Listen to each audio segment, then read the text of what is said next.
I back? Let me see. Please tell me I'm back. Okay, we're back.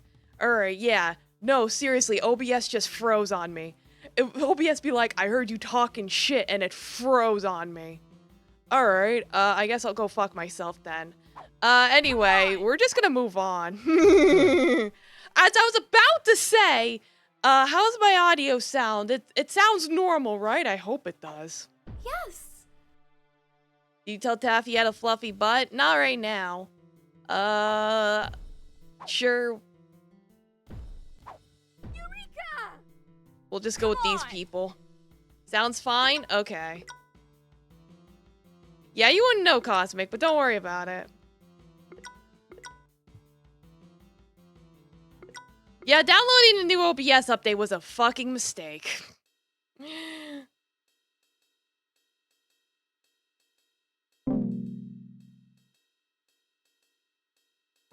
Like, oh boy, I fucking love having technical difficulties.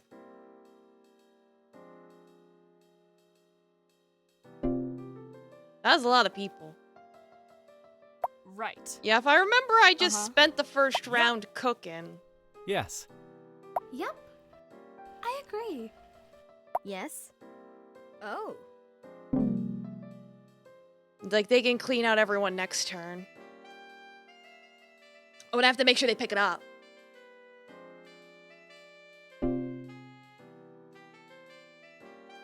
Hey. I see. Like, they have to be holding it, or it doesn't fucking count. Alright, you can have... soup. Yeah. Who else? You can have... the broth. You can have the squash. I agree. You can have... the spaghetti. Indeed. There we go.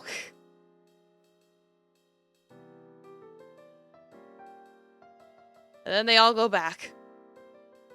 Yeah, thanks, Stream Elements! Thanks for reminding people to have my stream fucking crash!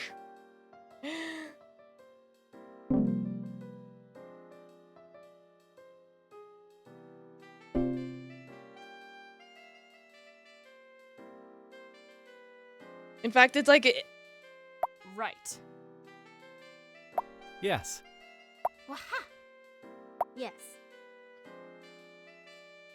Like, I get the Yeah. feeling disconnection protection Yes. is not gonna save me here. Waha. Right. But oh well. Yeah. Yeah. I agree. Right.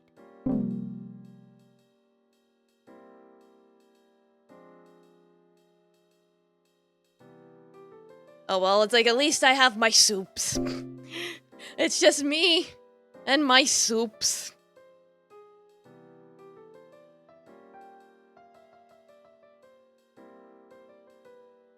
Oh, I could have just talked to Kid. Ah, whatever. Here. Indeed. Hey. Yes. Right. Like, I will do what needs to be done.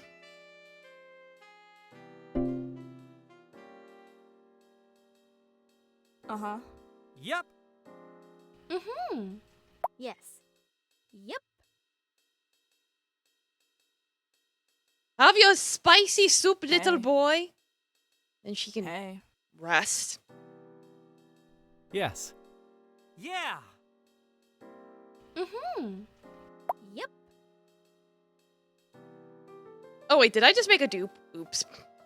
It's like, it did that thing where it's not showing me her picking that up. Oh well, whatever. It's like, right, this game's got a couple of bugs in it. Right. It's okay though, it's Daijo Boo. We'll figure it out. Right. See, Right. she can have a nap this turn. Yep. Right. Right. Like, have your soup on the ceiling. Yeah, why not? Have your soup and spaghetti on the ceiling. it's like attach the spaghetti to a fan and just let it spin.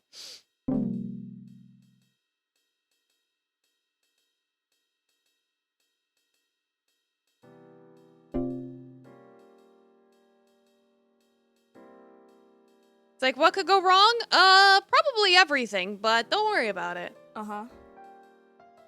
Alright, I think that's everybody. Alright.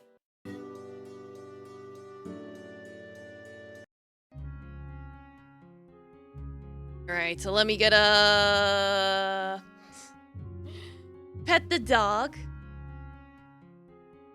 No, don't worry, this is fine. We're fine. Everything's fine. I mean, the stream only crashed in the first 5 minutes. This is fine. I don't even remember who I talked to last time. Who did I talk to last time? Oh god, I don't remember who I talked to last time.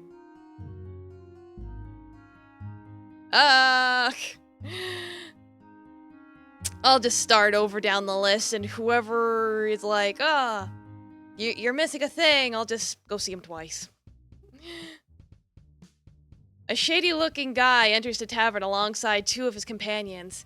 I'm currently helping Glasses bring food to a large table of customers. Yeah, this guy, the smiling man. Oi! Shady McShadester. One of them walks by a table and sweeps the customer's food and drinks onto the floor. The entire place goes silent. Everyone stares as the other pulls someone's chair out from under them, sits in it, puts their feet up, and starts chowing down on their food. The fuck? Yeah, it's like, wow, rude. And nothing can go wrong if you manifest your positive thinking in reality. Yeah, live your dreams. Become the anime. Shady guy stands in the doorway, a sly grin going from ear to ear. I sigh. This guy again? Can I help you, sir? Eh? My friends and I will be getting a table, I think. Don't be absurd.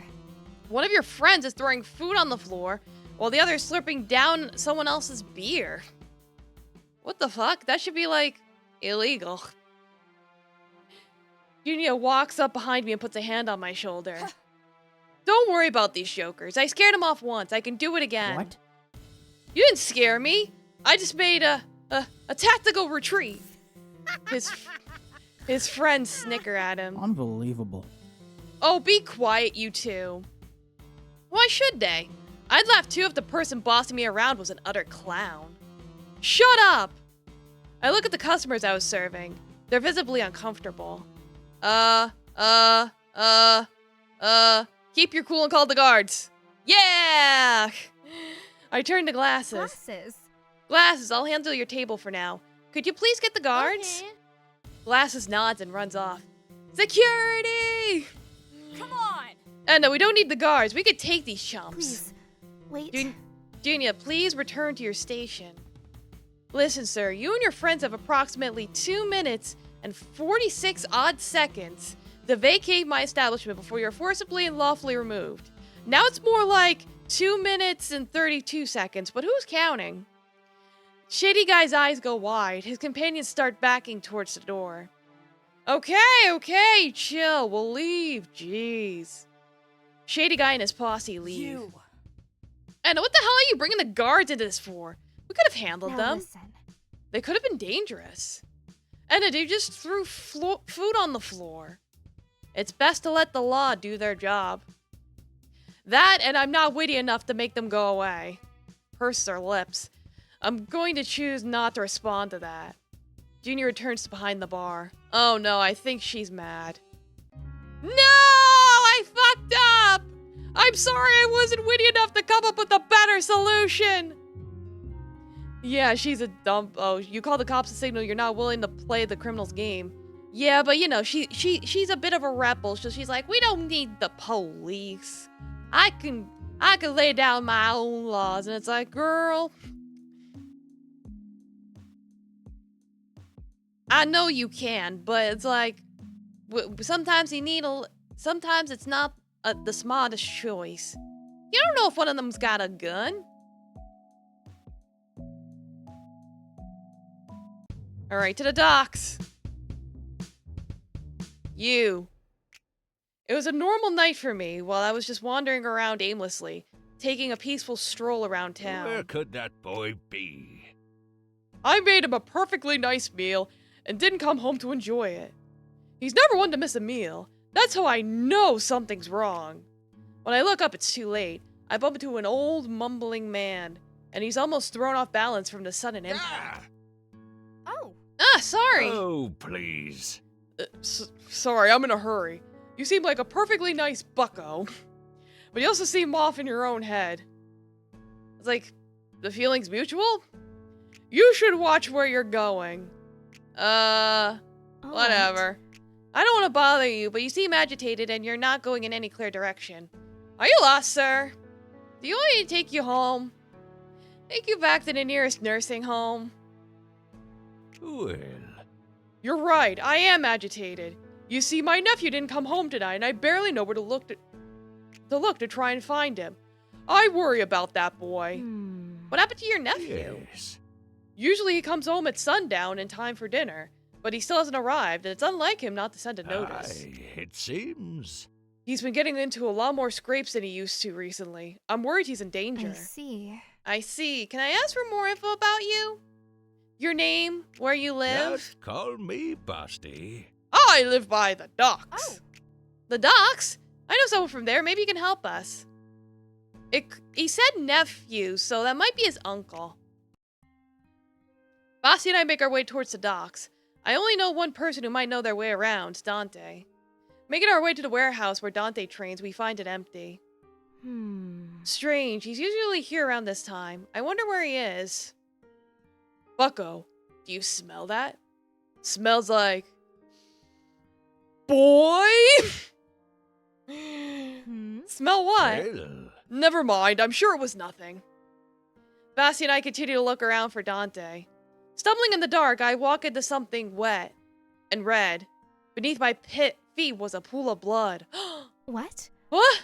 hmm. Just as I thought, I knew I smelled blood. Blood of a... boy? Smell that? It's the smell of adventure. Yeah, that too. What? Blood? Oh, you've never seen blood before, have you? No, not to this extent. No. Let's survey. Hell yeah. Surveying the area, I still can't find anyone. Feeling an odd presence in the air, I pick up a nearby rock and throw it into the darkness. Suddenly a blade flies towards me, fast enough that I have no time to react. But before the blade lands, Basti is suddenly in front of me, blocking the blade, managing to stop it. Are you all right? Yeah. How'd you do that? Well, the old impenetrable wall of Deep Harbor might be a bit rusty, but I can still block a sword, especially when it isn't thrown at full power like this. Where are you? A figure stumbles towards us, broken and bleeding. When they get closer, I realize who it is. It was Dante.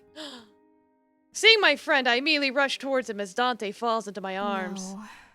Dante, are you alright? No. Yeah, he's got a lot of weapon proficiency. Gee, it's almost like he taught someone we know about it. Edna? What are you doing here? Were you the one I was about to hit? I'm sorry, it was my killer reflexes. Literally. Basti comes closer, taking Dante from me. It seems. You would have cut the bucko in two if I wasn't here. Uh, Uncle! Yep. Call my monkey's uncle. Yes. It's me, boy. I knew it was you by the way the blade landed on me. Can't say you've gotten better with that. Now, my lad, what happened to you? I'm sorry. I was foolish. Let me guess. You went searching around the mafioso's lairs again, didn't you? And you went in and tried to investigate on your own. I thought I could learn something. I thought I could sneak through unnoticed, but they came at me so fast. Remember young Dante? We discussed this, Dante. We agreed it was too dangerous to act by ourselves for now. You told me you wouldn't take unnecessary risks. You're too emotional, boy. Well, he was in a weakened state, so when we threw a rock, his killer instincts kicked in, presumably. No! It was a chance to learn something, Uncle. It was a golden opportunity. You know those scoundrels never met in the same place twice. I had to do it. How are we ever going to clear her name if... But it didn't work. They realized someone was watching and I got wounded as I escaped. I barely managed to keep my identity a secret. I didn't find out anything useful. Damn. I accomplished nothing. I failed you, Uncle. I failed all of us. That is your rule, Dante. It's okay. Don't cry. We'll find them and beat them up. It's okay. You did your best. Yeah, it's like, exactly, you did your best. You didn't. You did your best. Now let's get you home. Yeah, they won't get properly freaky if they know they're being watched. Yeah, obviously. They like to be all shady and stuff. Basti carries Dante home with me trailing behind them. Basti quickly fixes Dante up and puts him to bed so he can rest. Basti invites me for a cup of tea before I go. Is he gonna be alright? Don't worry about him, bucko. We Basilios are made of sterner stuff. He'll recover quick. Basilios, that means... Took you a while to catch up, huh? I never properly introduced myself. My name's Sebastian Basilio, former general of the Knights of the Royal Empire. Please. So the wait. movie did earlier, that was... Well, My famed dragon god block. I'm surprised you recognized it. Been a while since I had to use it. Well... I remember hearing news of the siege of the palace a few months ago. The current general of the Knights of the Royal Empire committed treason against the Empress. The rumors even say she tried to take the Empress's life. There are other rumors too. Some think she was framed. And this current general is... yes. My niece, Amelia Basilio. Huh? And Dante is her brother. He is the Dante Basilio, also a member of the Knights of the Royal Empire. Does that make him royalty? Nah, that just makes him a sire. Anyway. Well. Former member. For now. After the chaos, Uncle and I went into hiding. Amelia did her best to give us an escape, but she was arrested in the process. Oh. Wow, so that's why you've been so... Forgive me. secretive? I'm sorry I had to hide it from you, Edna. I just couldn't have someone else wrapped up in our mess. Gods. Amelia's innocent, Edna. She was framed. She never tried to take the Empress's life. There's a mole within the Knights of the Royal Empire. My uncle and I just needed time to prove it. We want to clear her name and get her out of jail. Dante. What are you doing up so fast, Dante? You should rest. Well, The boys... Let the boy stand if he wants to. I told you we were made of sterner stuff. Thank you. I'm okay, Edna. Thanks for the concern. Listen. I'm sorry for keeping this from you. And I hate to ask you to do this, but can you keep this a secret? The less people know, the better. All right. Okay, then. I'll keep it a secret. But you have to keep yourself safe next time, okay? Hey.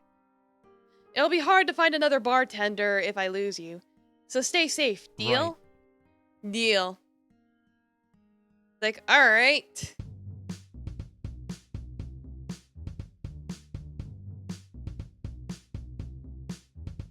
And then, didn't it say Kara was around here? Yeah, she's around here. There she is. Oi! Extra, extra, smell all about it! Breaking news all around! Fresh fish, cold off the deck press! I never understood why they try to sell their fish like that. Well. Perhaps it's not meant to make sense. Maybe all he wants is to get our attention. Well, all we want is some fish. I still can't believe you actually have fish as an ingredient for this macaroni. Macaroni and fish? What? I agree. It certainly is a bit odd in an initial hearing. Yeah, if it's smelly, it ain't fresh. Exactly. Yep. Attention-grabbing, one might say. Waha. Sure, but it's, substantive, I assure you. I guess. What even inspired this combination? Oh. Well, why the fish name, of course. That being... the holy mackerel! Right. right. Of course. Holy macaroni! Alright, let me go find Vinny now. I think he was in the park or something. No, market. I was close. What are you doing in the market? Okay, I'm behind on Vinny. I'll have to make a note of that. I'm heading into the market when Abigail approaches me. I want to give you a heads up that we've had reports of a scammer down here, so stay sharp, alright? Sure thing, thanks for the warning. I continue into the market and see Vinny lying down on a bench. Vinny? Vinny sits up. Hey. Oh, hey, Edna. What are you doing? Oh, I'm just trying to take a quick nap. Huh? Why are you napping on a bench? Well, I was hoping to get a room until I met a man who needed money for food and medicine for his pregnant wife, so I figured I'd be alright on a bench.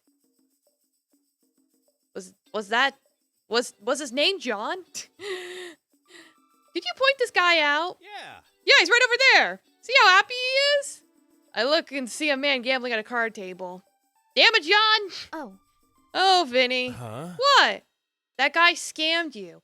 He doesn't have a pregnant wife who needs money. He just wanted to take some money to gamble. Huh?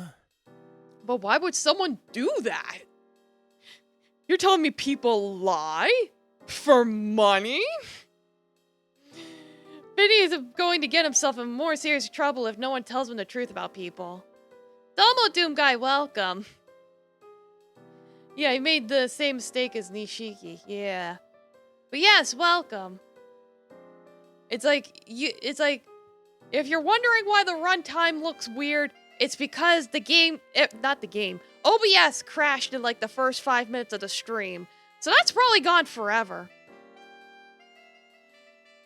It's like no one peed on stream. The stream crashed.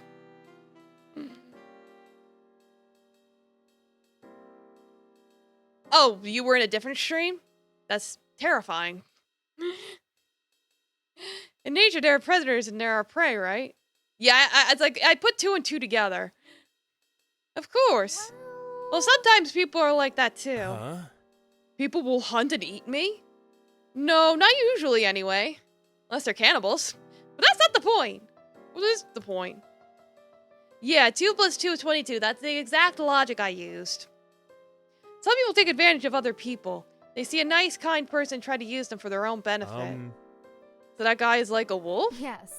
Yes, and you are like a very adorable, naive sheep. Yeah, frying chicken.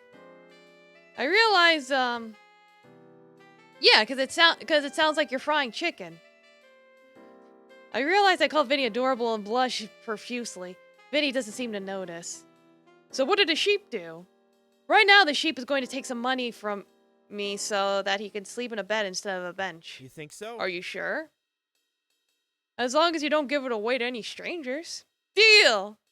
Vinny leaps up and hugs me. Yay? Domo Ikejo, welcome. How you doing? You see, now I gotta find Lark. Where's Lark? Lark, Lark, Lark. Alright, they're at the academy. I thought you were banned from the academy. Not banned, just discouraged from the premise. But this is important. I promised my students croissants before their practical. Luck. Hey, Prof, thanks for swinging by to wish us luck. Not just luck. Lark hands over a basket of croissants. Domo Spicy Kiwi, welcome. The stream crashed, but we're back, so it's okay. The game itself is good. It's just that I made the mistake of updating OBS. Worst mistake of my life. I'll hand these out, thanks. The blood. Yeah, it's like, I know that was a typo, but my brain still filled in the gaps. By the way. No problem, if anyone asks. Absolutely. You were never here.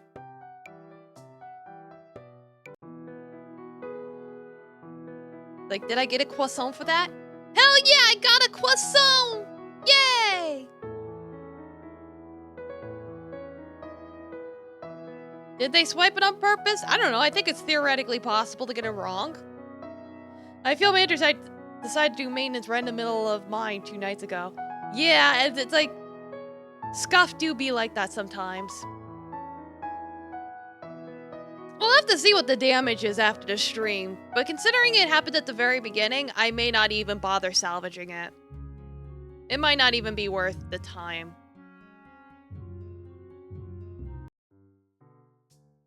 It's a sense that normally shoots fear down my spine and the rest of the staff. Croissant! At this point, everyone in the tavern had become accustomed to that sequence of words and the sudden sound of calamity. Unlike the other magic users on the staff, Owen's powers had proven to be less than helpful. Mostly because he couldn't control them. It was the whim of the cosmos if he turned a napkin into a folded crane, or a 7-foot live anaconda. My anaconda don't. That one was thankfully a Hector-sized problem, but today Owen is on a roll, it seems. Wow, I could actually drink that one. Last time you tried something back here, you turned a whiskey sour into sour milk. Yeah, Domo these nuts, exactly. Domo CR dude, welcome. Game's good. OBS exploded because I made the mistake of updating it, but the game itself is still alright. We're getting there. Owen smiles as he waggles his fingers, which still have a purple magic aura to him. Early in the day, Owen had been thirsty in order to drink from the bar, a non-alcoholic one. Domo arigato, Mr. Roboto. However, when he went to sip, Agari Baldi had taken the place of his plain orange juice. Quickly, Junia jumped on the chance to experiment with this little accident. And soon half the staff came to see what would come next. Good. Wow, a perfectly mixed gin fizz. I just gave you a glass of lime juice and whatever is leaking from the ceiling. Really? I thought I fixed that. And now I'm blue. Abba-dee, abba-die. Yeah, this never happened before. Usually when my magic triggers with food, I end up having to stop it from eating me. Tell me about it. There's still bite marks on the break room table. But hey, maybe we finally found something for your magic to do here. Bartending! The group laughs in unison. I don't think new talent could be something major for the tavern, but it feels nice to encourage Owen. Plus, it doesn't cause any harm to anyone for once. All in good fun. At least it seems that way before Croy comes storming in from the side. Excuse me. I can't believe you're actually encouraging this. Whoa! Whoa, Croy, didn't see you come in so quickly. What's got you? Simply put. This is perversion of magic. You could even call this the hentai of magic. Hey now, my magic hasn't made anyone's clothes disappear for at least 6 months now. Like, that was before I met all of you. How do you know about the mailman incident?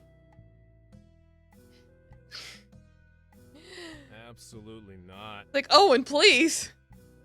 I didn't.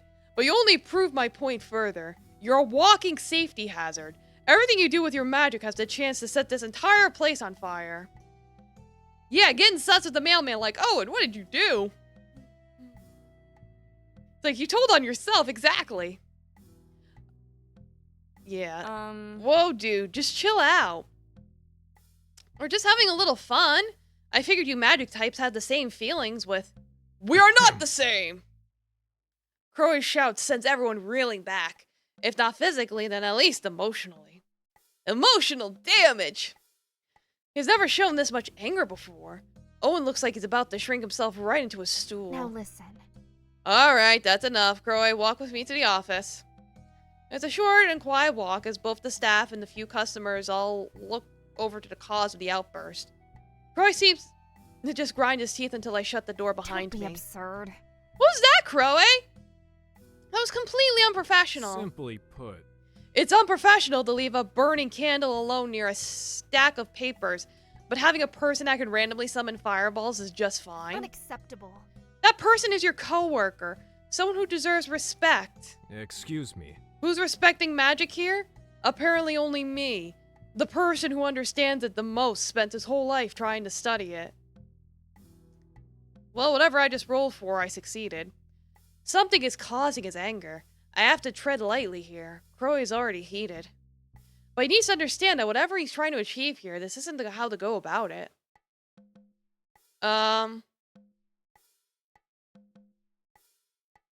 It's like, why don't you like his use of magic? What? What I told you, it's reckless. It could be harmful. See. Yeah, but we all already know that. Yeah, I'm blue. Any time before when things went wrong, you didn't seem to have a problem. Now that seems to be actually beneficial.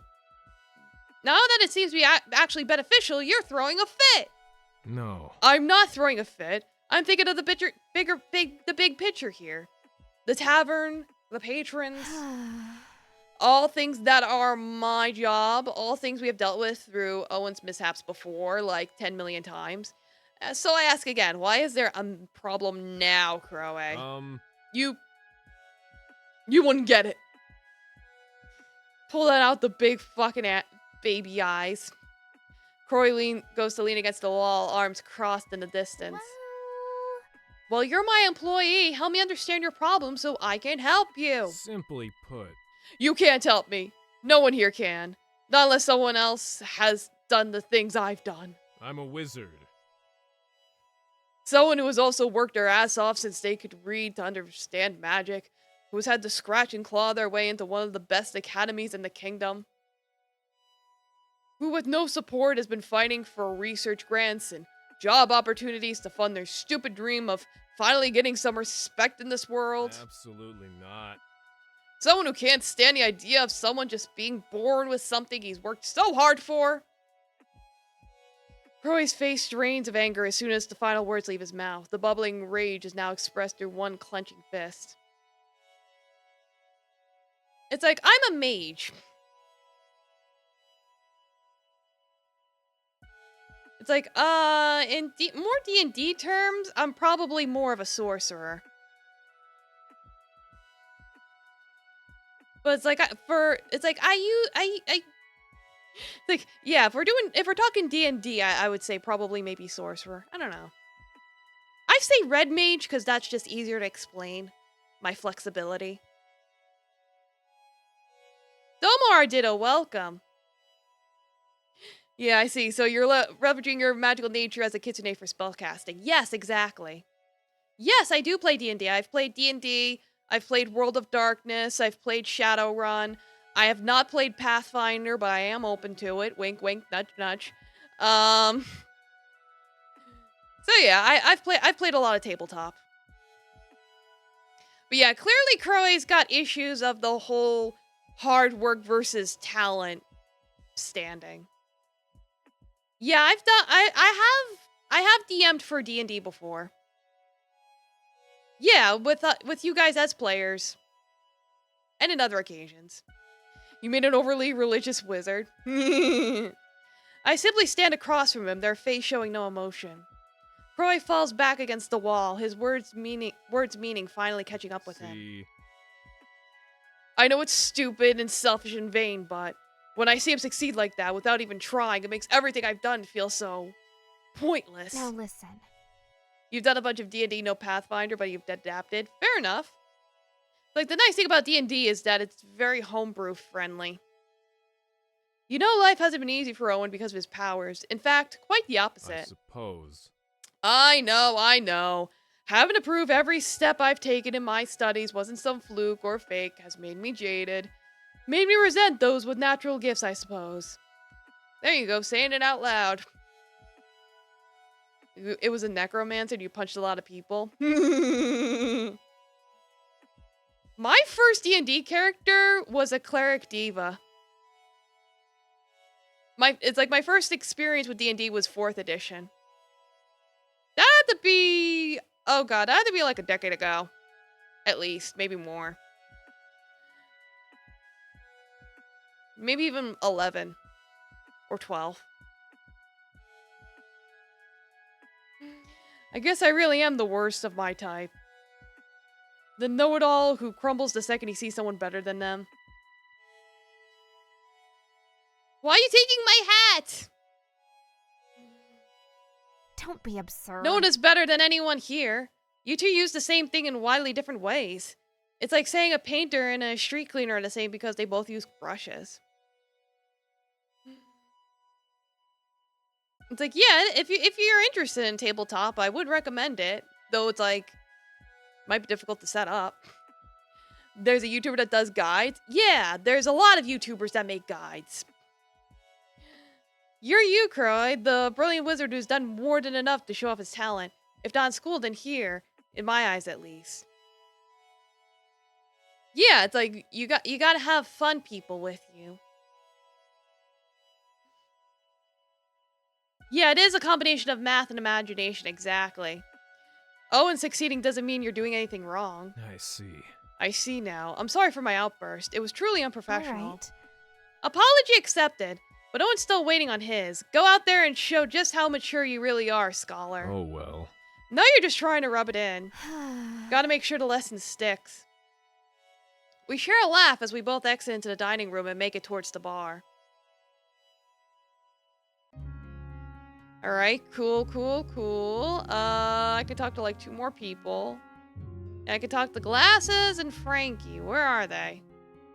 Where'd they go? Where'd they come from? Where'd they go?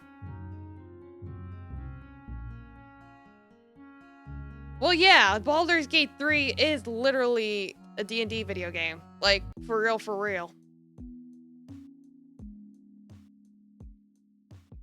Let's see. Where are they? Where's Glasses? Print a meaty. Oh, like a 3D printing? That's cool. Glasses is alone, playing with her pet rocks. But rocking! I love her! This may be so, Rockalina, but as long as you remain under this outcropping, you will love who we tell you to love. Nope. Then I'll leave! And how will you do that? With feet? Ha! Oh, you print cosplay stuff too. That's awesome. Like only the player's handbook class and races. Yeah. Well, they could always add more if they felt like it. Wow. DLC. Watch me! And Rockalina huffs, and she puffs, and she forces herself upright. Onlookers cry in amazement as she rolls down the mountainside into the far-off horizon. It's like, this is just everything everywhere all at once. Yeah, we got a thespian. Yeah, don't gotta do whatever you gotta do. Whee! Yee! Eee! Hey. Hi. Eep! Edna, you can't be here. This is a private show. Get out! Rock on. Goblin Bugbear? Of course they are. Like, obviously, why wouldn't they? Alright, where's Frankie? Frankie!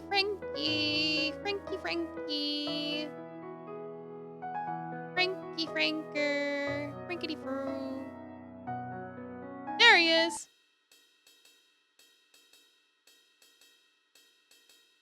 Alright, rest well, Doom Guy. Frankie, Hector, Dante, Abigail, and I are showing off their muscles. Yeah, muscle contest, let's go! Why do we need to do this here again? Because flexing is no good without an audience to appreciate you. Like, yeah, they could've, but whatever. Flexing? Yeah. And peer feedback is great for self-improvement. Come on. Then you will learn from the best. Flex! My. Not bad. Check out these pythons. Flex! Oh hey. What about you, Abigail? I'd rather not. Don't worry about it, Abigail. You're with friends. Yeah, we won't judge. No. Yeah, dream of slime girls. Go for it.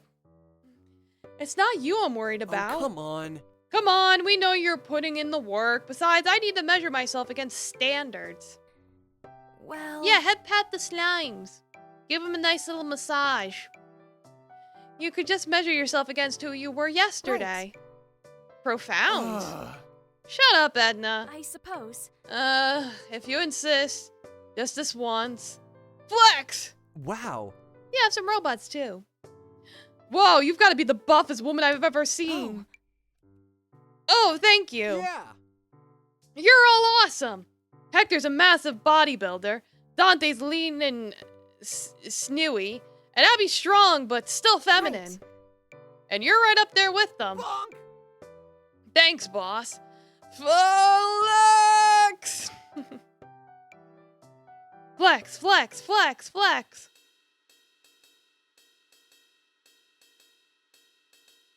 All right, time to go run the cat tavern, I guess.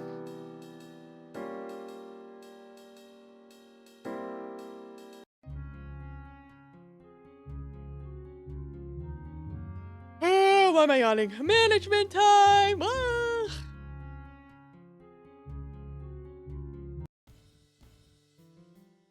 All right, let me get a Aye, aye, Captain. charm. Sorcering's my game. Yes. I can't use your holy macaroni? Now what was the point? Yes! Come on. Aye, aye, Captain. Whatever.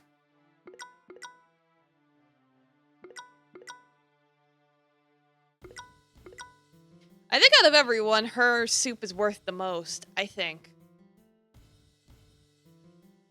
Found a mini. Now when you cosplay print, you can do that one. Yeah, by all means.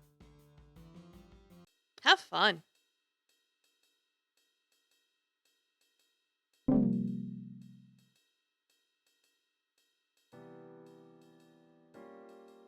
Soup is a cooking. Soup is good for you. Boiled in a spot. Not mistake for stew. Make a mystery treat you Sure can thing. eat. How Right. about some pot stickers? Hey. Right. If that's not good enough, we still have soup. Yeah. It's really good for you. Right.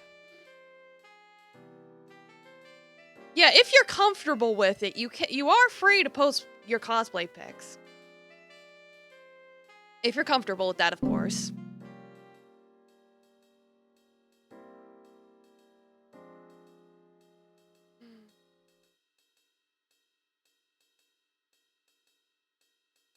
Which tab? Great question.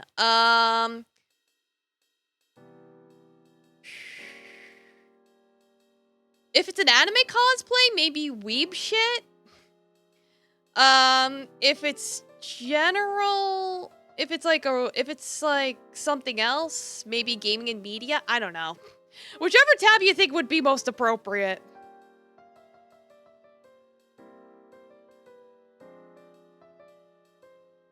Yeah. Right. All right, there you go. Problem solved. All right. Uh-huh.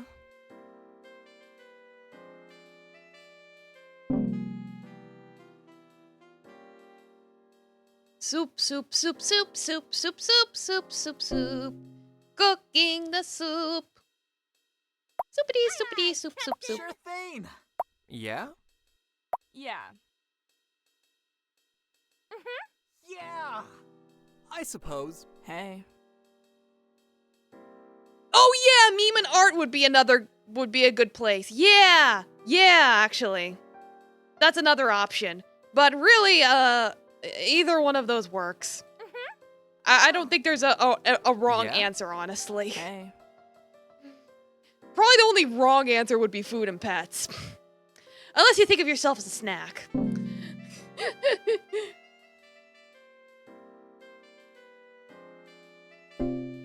Okay, cool. I'll take a look in a second. I gotta manage these customers, and they've got heckin' time limits. Yep. Yeah.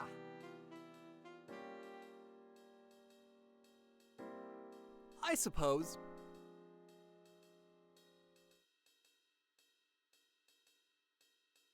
Yup. Just make another can of soup. Why not? Right. Like, why not? Why not make another can of soup? I think technically you can, have other people carry the food. So I could have Frankie carry it.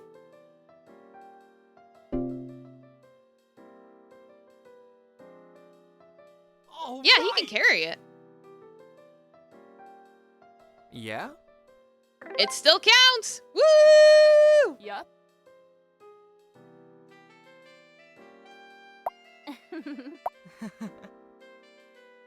Yep. The baked beans. Yeah. Yeah. Want some beans?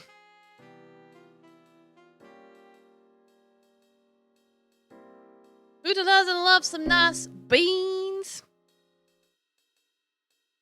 Only got like one Right. health. Hey. Right. Yeah. Right. Yeah, there's one wave left. I might as well just wait and then just dump what's left all at once.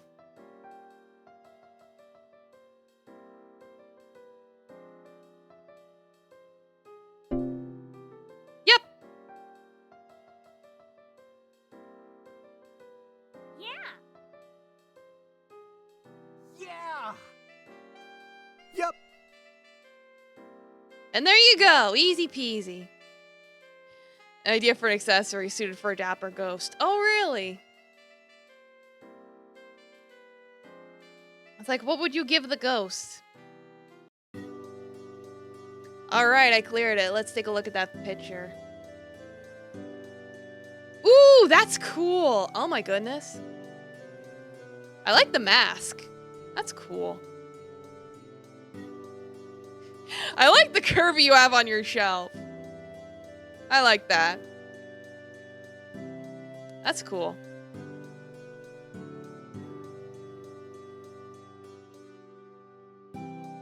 Gentleman Ghosts from DC. Okay, cool. I don't know what that is, but I still like the costume regardless. You have many Kirbs and you love them all. Understandable. Kirby is love. Kirby is life. Alright, new day, new time. Pet doggy.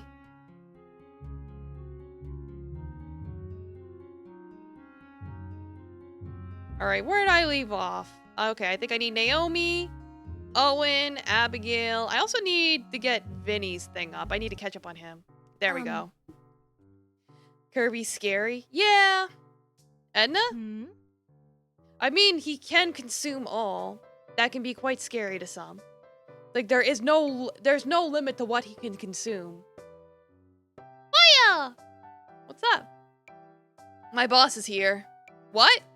My boss is here, looking for Vinny. What? What on earth? Yeah, hanging out with Kirby would be dangerous. I leave our office and find Vinny. Vinny, why are the guards here? Huh? The guards are here.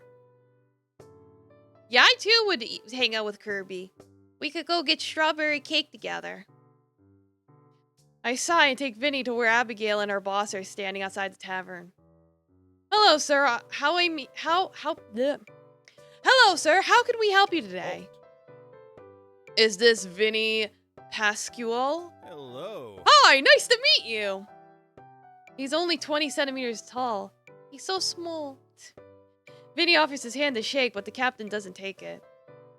Have any of you heard of Liam Malcavior? No. No? That's the teacher I helped. Excuse me? You helped Liam Malcavior? Yes. Yes, I told him about the druid colony and helped them escape the pressures of life in Deep Harbor.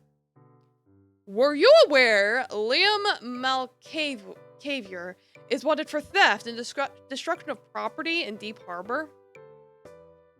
You had him flee the country. Huh? What? You can try this nice guy act all you want, but I won't hesitate to charge you with aiding and abetting Malcavior's escape. Well, Sir, with respect, I was there when Vinny last talked to Malcavior's, and he didn't know that he was escaping criminal charges instead of society. That was several days ago, and Vinny's been working every day since. If we hear anything, I promise we will report it to Abigail immediately. I'm watching you. I have my eye on you, Pascual. The captain leaves. Abigail follows, mouthing I'm sorry. Vinny? Did I mess things up? Just be careful. You have to be more careful. It does have a very geometric beard. It's pointy. Oh yeah, cool. Flannel shirt. But see, I'm being careful. You take everything you hear at face value. I'm trying to help people. Your help is getting you in trouble. I want to believe in people. What's so wrong with that? Nothing. It's just what? You have to wise up before you get yourself or someone else hurt. I see. I'm trying to help. Don't do me any favors. Vinny, with tears in his eyes, walks away. Oh no, did I make him mad? Ah, god damn it. Oh well. I'll live with the consequences of my actions.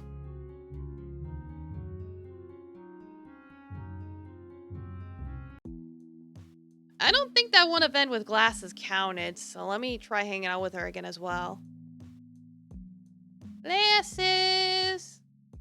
Oh, glasses.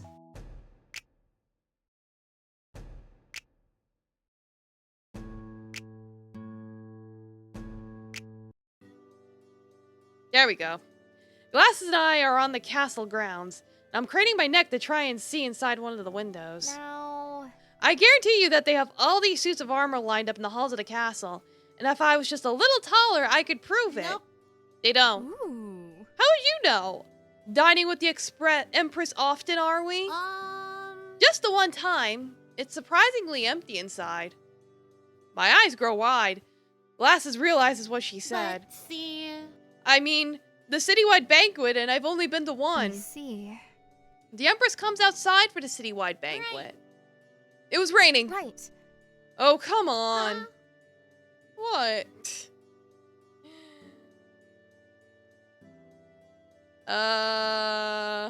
Lighten the I mood? suppose. Just that with all the nobles there, the makeup must have been running through the streets. The puddles looked like sad clowns. I wish I could have seen that. Wow. My family was not happy. Hmm. You don't talk about your family I much. suppose. It's complicated. I get that. I don't know what your situation is, but I definitely get complicated when it comes to family. My father fucks dragons. I'm probably half dragonborn. Dragonborn bard. Yeah. Well, When was the banquet when you were at the castle? yes. 3 years ago. You know what that means? No. The Empress definitely could have hired a new interior designer and lined up the walls with suits of armor. But that's so impractical, not to mention tacky. Yeah, exactly, average bard. And a waste of money. But see. That all might be true, but you can't technically disprove it. Like, you can't prove shit.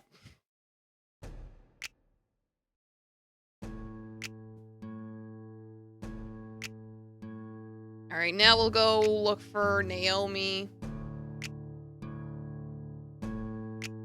Was she at the tavern? Let me see. Owen's at the tavern. I don't think Naomi's around. So I gotta go find her.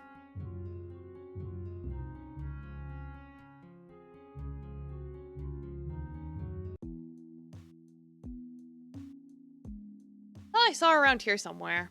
There she is. Yeah, the donkey method of training dragons. You know, from Shrek. I gotta catch up on Naomi. If you're a bard that doesn't hunt dragons, what are you even doing? Yeah, right? I'm wandering the ruins, looking at the intricate carvings when Naomi steps out of the shadows. Do you spend all your times hiding in the shadows? Are you secretly a vampire? Wanna die? You're ridiculous. Well, I didn't expect it to see you here. but yeah. The feeling is mutual. I guess. This is kind of embarrassing, but after Washington came by, I was curious and wanted to see it for myself. Well. And what do you think? This is so beyond me. I'm just a simple artist who owns a tavern. Well. You're not giving yourself enough credit, Edna. What? Who do you think carved all this? Artists, I guess? But those were real artists, not to mention in a totally different medium than music. Hey. It's not more real than what you do. I blush. So what brings you to the ruins? Just trying to get some space. Sorry. I could head out, sorry. No. I didn't mean I wanted space from you. Oh. I've never asked. Edna, are you religious? I guess. Casually, I guess. So you know how Celine created the world and people, brings us life and watches over us? Yeah. Sure. What would you say if I told you that wasn't true? Huh? Like Celine didn't create the world? He didn't create it alone. He had a brother. Neutis. Yeah, you're doing your Bardic. Yeah, exactly. It's like, you gotta roll to seduce the dragon. You have to at least try. Or die in the process. Oh. Oh. Learning that sent me spiraling, and it didn't help that I wasn't all that secure in my path at that time. My parents couldn't understand what it meant for us and wanted to hide it. Desperate, I reached out to, Nautius. And he offered to become my patron. So, are you hiding the truth to protect your family? Their position? Being a warlock? Uh-huh. Maybe partially, but I think it's more that this is the first thing that's been mine and mine alone. And I don't know how to give that up. Maybe the answer is to get more things that are yours alone. I suppose. Maybe you're right. Thank you for listening.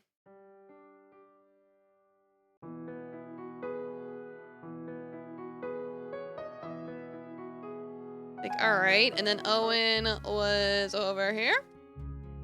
Don't say it. Talk. Talk! Boy there! Edna, what are you doing tonight? Working? Yeah, just walk up with no pants, just be like, have at me, dragon! Find someone to pick up your shift. What? Why? I gotta show you something. I see. Can it wait? Owen shakes his head. Looks like he isn't going to take no for an answer. Hey, Edmund, can you cover me tonight? Yeah. Sure, you got a hot date or something? Nope. Nope, it's something way better. I'm showing Edna something, but I can't spoil the surprise here. Oh? What? No, it's not like that, I'm just... Edmund waggles their eyebrows as the heat rushes to my cheeks. An oblivious Owen grabs my hand and drags me away from the tavern, thankfully sparing me from Edmund's teasing gaze. Have fun, you two! After a while of dragging me around Deep Harbor, Owen has finally stopped in front of the casino. What are we doing here? I found a way to finance my adventures. Owen, you're more likely to lose all your money gambling before you win even an single ounce of gold. No, you don't get it. I always win. Huh? That's impossible. No one's like that lucky. Yup. Watch this. Owen pulls me to a table where a dice game is being played. He places a bet and rolls double sixes. One win doesn't mean anything. Owen rolls double sixes again. And again. And again. He wins a total of 15 times. I'm gobsmacked. Whoa. What are you using? I promise you, I'm not using any magic. I just can't lose. I guess you could say I'm a lucky guy. It's like, bruh, you're making a 1 in 36 chance happening. Yes, I know math. I have the legendary Excalibur, but it's not my sword. I have it contained within my trousers, which as you can see, I have removed. No one is that lucky, Owen. I suppose. Alrighty then, test me, Edna. Give me a number. 3. Owen somehow rolls a 3. Another. 8. Owen lazily rolls the dice, and yet despite his lack of effort, it lands on the side with the 8 on it. Detect magic? Oh, yeah! I don't know what's going on, but I can't see or feel any magic being used. I'm positive that Owen isn't using his magic to cheat. Considering I rolled a success, maybe he really is just that lucky. Owen is surrounded by stacks of chips. He's on the hottest winning streak of all time. He's about to roll the dice again when a casino official comes and taps him on his shoulder. You need to come with us. Uh-oh. Owen shrugs and sweeps his chips into a bag before he and I follow the official to a back office. Listen, buddy. You're cheating again, aren't you? What? No, I'm not! Edna, back me up here! I don't get it either, but he's not cheating. Now listen. No, really. Yeah, the average 10 luck build in New Vegas. Right. See? I just can't take your friend's word for it, bias and all. Isn't there something I could do to prove I'm innocent? We could use a magic blocker, see if you roll the same with it on. Turn it on! I have nothing to hide! The official puts anti-magic cuffs on Owen, and Owen continues to roll perfectly. You have to be the luckiest person I've ever seen. What he said. Only when he's playing dice games, apparently. This dude has the savant of luck. His magic only... Whoops. His magic only works on drinks, and his luck only succeeds on dice. Two very hyper-specific things. You know what that means? He needs to be a bartender in a casino. So I can keep playing? Gods, no, you'd bankrupt us! You can keep your winnings from tonight, but you can't come back here. You're banned! Owen shrugs and smiles for a photo that's going to be posted on the casino's banned board. Before he's escorted out, he cashes in his chips. Sorry you got banned, Owen. I still came out on top. Look at all this money I won. He shakes a massive bag filled with coins. And I had you as my witness, so I think I hit the jackpot tonight. Yeah, they could have had him be one of the... They could have hired him to be part of the house, so they could always win. Like, you gotta think with 5D chess. Abby! A family with 8 kids and 2 parents come into the tavern, and the kids descend into the selection of games and toys. After a flurry of motion, the table is cleared except for some now crumpled paper and a couple of broken crayons. The parents go to their own table, and the youngest kid, a 5-year-old girl, starts smoothing out a piece of paper and begins to draw. Watching this, Abigail grabs a new pack of crayons and paper and approaches the kid. Hello? Hi, can I draw with you? She holds out the crayons and paper as a peace offering. The kid nods, and Abigail sits down and starts drawing. My name is Abigail. What's yours? My name is Eloise. Oh, she said. Right. That's a nice name. I notice Abigail sitting with the kid and go over to see what's going on. Hey guys, how's it going? Draw this? We're drawing. Do you want to join? Sure, I can draw. All right. Sure, I will. I'm the best drawer. See, I even rolled a 22. I'm so good at this. Success! I quickly produced a crayon imitation of the Mona Lisa. Take that, Da Vinci. Wow! Impressive, Edna. I didn't know you were such an artist. I'm a bard. Well then. I meant a drawer kind of artist. Well, Well, I have hidden depths to my abilities. I'll say. Can I pick the next thing you draw? I suppose. Sure. Abigail and Louise pepper me with suggestions for drawings, and I churn them out. Okay, now it's my turn. Eloise, draw me a princess in a tower. Abigail, draw me the world's most awesome bard. They both begin drawing. Let me see. Eloise shows me her princess in a tower. Ooh. That's so good. Okay, how about you, Abigail? Abigail holds up a crayon drawing of Edmund. Very funny. I'm just kidding. She flips over the paper to show a drawing of me. Eloise's parents call for her. Oh, thank you. I gotta go. Can I have one of these? She gestures to the pile of drawings. All right. Take as many as you want. Eloise selects 3 drawings before waving goodbye and running to join her parents. Hey. You were really good at that. What? Did you think that because I'm a guard, I'm too intimidating to be good with kids? No. Not at all. I guess. I guess she just reminded me of myself when I was a kid. Always left alone in taverns. You know me. Being the youngest and being forgotten about. What? I didn't know you have siblings. 5 older siblings. Are you close? Well. Not like you and Edmund are. Oh. Ah, I see. It is what it is. We should probably clean this place up, though. We both look around and see that it looks like a tornado has swept through this section of the tavern.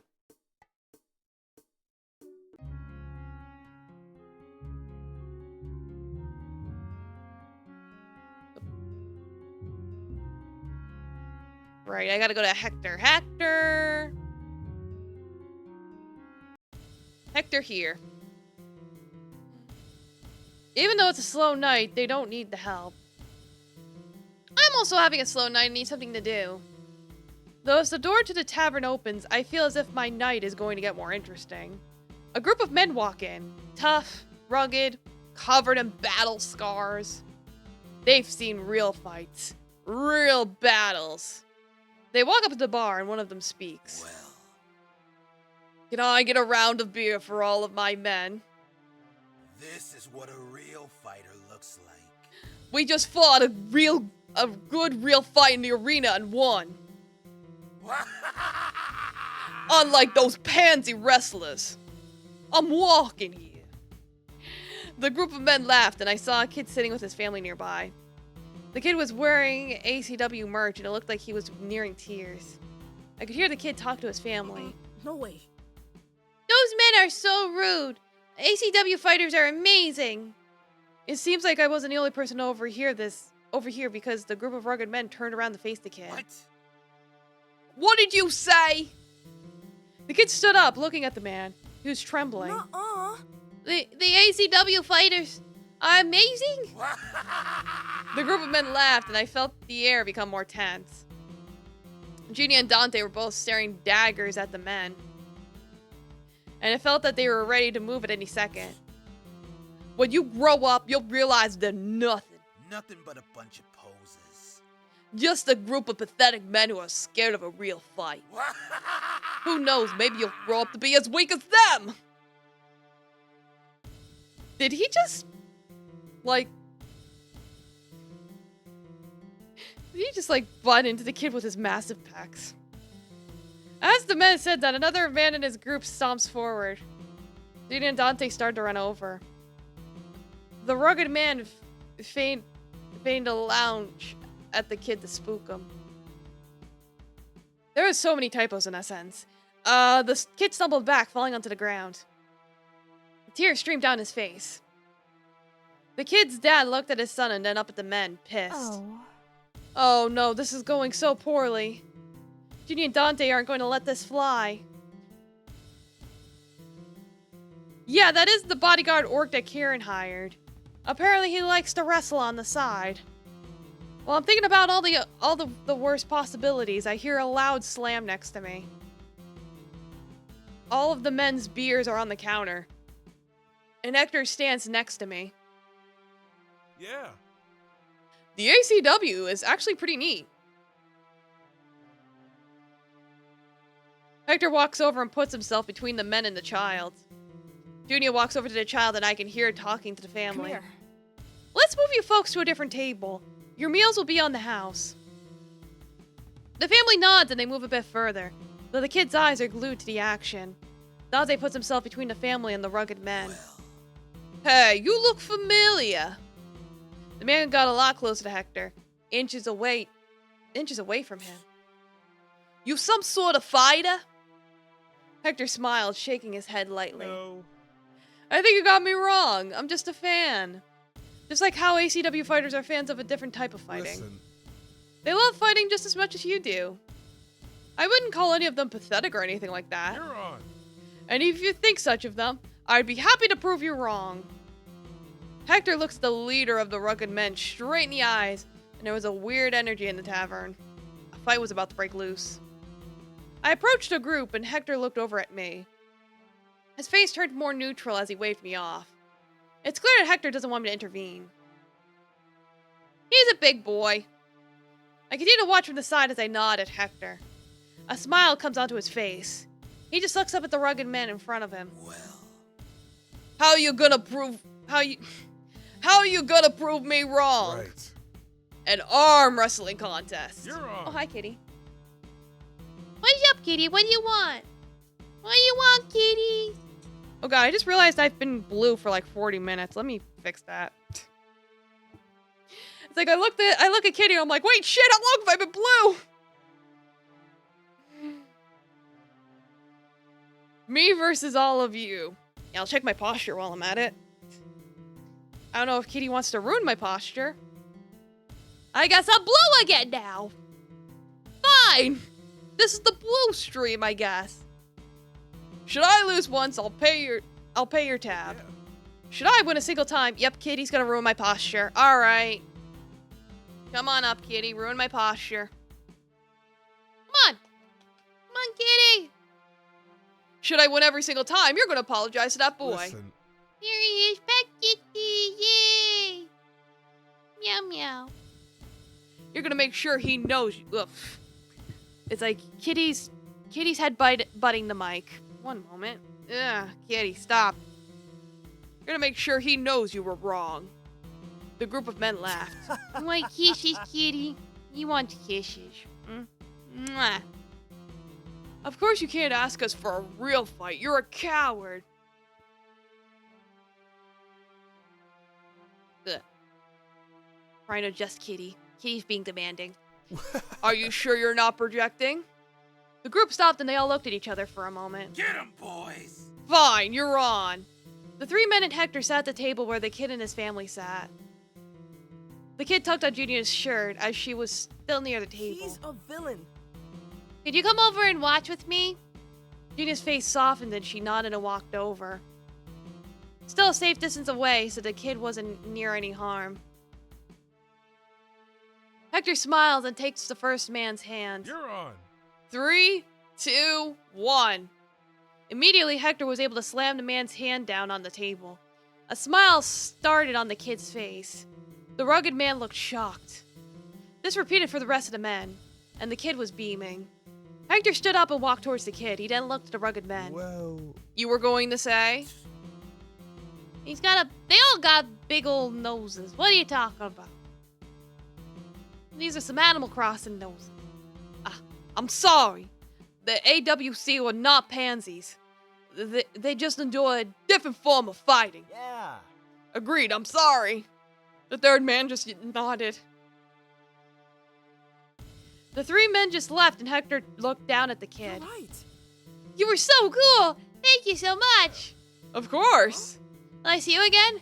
At the AWC show? I think some letters have been switched around. I can't keep track anymore. Chances are you will. Hector walked away and I felt myself smile. I was right to trust Hector with this. Yeah, go Hector! Woo! Alright, I could talk to like 2 more people. I think that's the end of the list, so I would just start from the top. I'm like, how many acts do they have? Judy and I are cutting out paper snowflakes. A snowman built out of crates with a keg for head, and a spout for the mouth pipe sits in the middle of a display. Edmund is playing holiday music, a pile of unhung snowflakes next to them. Well, what a holiday head. Holiday head, you say? I know Yes. that. Yeah, totally. Oh, yeah? Never would have paid you for such a cynic, Edna. Especially with all the decorating you guys are doing. It keeps the customers happy. Doesn't mean I actually care or anything. huh? Yesterday, you tried to get me to build a gingerbread house with you. And when I ate the family, you cried. Junior laughs. That was a market research. I was not crying. I just got powdered sugar in my eyes. So you're not celebrating Winter's Giving then? Well, I didn't say that. Gotta keep the holiday head happy. Whatever you say, Ace. What about you? Any big holiday plans? Oh, I just work, though I may steal some of your Winter's Giving dinner. Holiday haters aren't allowed to eat our food. We just ask for an invitation, you know. I work in the shadows, Edna. I don't do holiday parties, but I do free food, especially if it's stolen. I'll have you know that I will defend this, croissant with my honor and my life. You're not gonna see your mom or anything? Not this year. How's your mom? I miss her. Junia doesn't answer. Edna opens her mouth to say something when... Guys, help! Edna picks up a chain of snowflakes and accidentally knocked over a candle, igniting them. Junia, I doused them with water. How's someone who's such a holiday head that terrible at decorating? You tell me. Dante comes into the tavern for his shift. Hey, Dante, I'm glad you're back, but are you sure you're okay to work today? I don't mind if you need to take the day off to rest. I'm fine. Oh, okay then. Dante seems to be distant. Should I press for more information or leave him alone? Press for information! Dante. Hey, Dante, you sure you're okay to work today? You got banged up pretty bad last night. What exactly happened? I'm fine, I can work. Dante walks away to the back of the tavern to grab supplies from the bar. Should I follow him? Just let him work. Let's not be up his ass. After seeing the hesitant look on Dante's face, I throw all of my urges to demand answers out the window and just let Dante be. Dante was quiet during the start of the shift and refused to make eye contact with me. Hey, Edna, I'll be heading home now. I jumped at Dante's voice. I didn't realize it was already closing Oh. time. Oh, yeah, sure, Dante. Be safe out there, okay? Thank you. Thank you, Edna. I promise to be safe. Oh, you're all done, Kitty? Kitty. Alright. Kitty's getting off my lap. Let me readjust everything now. Ugh. Ugh. My posture and everything. Dante smiles before turning around and leaving the tavern. Like, well, so much for getting information, but at least I got a heart. He's just like, I don't want to talk about it. It's like, alright, fine. You can talk about it when you want to talk about it. Alright, let's go!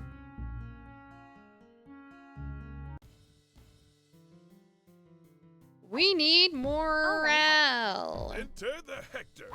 Come on! And then, Oh, sure, we'll go with you. Why not?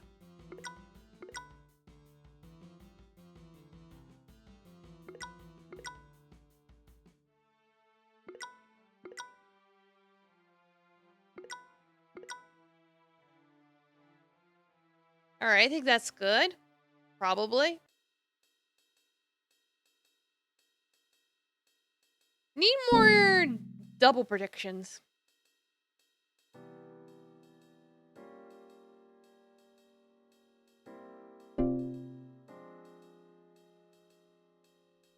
I suppose. yo, yo, yo. Like, set up Right. everybody's Right. food. So Okay. they can Hey. serve next Yo, yo, yo. turn. Hey. Yeah. Oh, Right. She's a stick figure once you account for the bulk. The armor adds. Like, did you see the image of her without her armor on? She does have muscles. Now they're not like big bulging muscles, but they're still muscles regardless. Like she's basically your average athletic woman. Yep. right. Hey.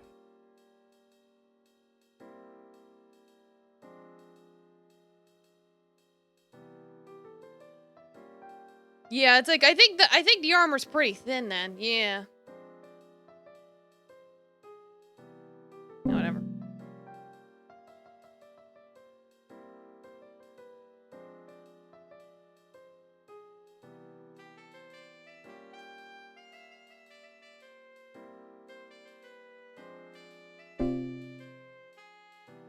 All right, let's get a cooking. Hey, Yup. Yeah. hey. Hey. Let's see. You need the morale so you can have the I sub. suppose. Yeah, I got the bulk. Yep.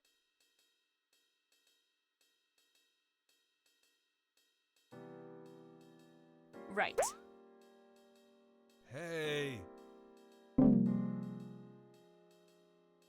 Wait, does he have more? Well, he didn't have anything special, so I think it is just gonna take, like, multiple turns to take care of him. Whatever. I'll figure it out. Yeah, he has bulky health!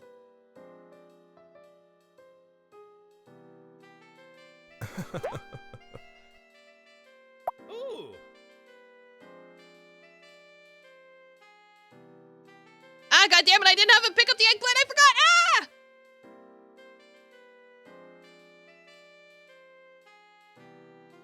Right. Let me get a...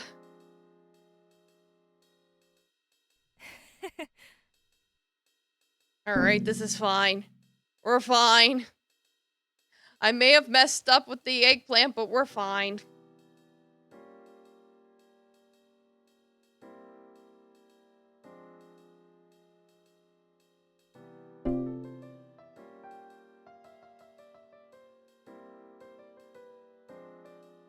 Go sit down! Oh my god, why is he not sitting down? Is the eggplant in the way? Yep. Alright, Uh-huh. I got everyone mixed up, whatever. Hey.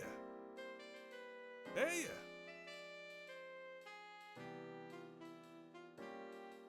I suppose.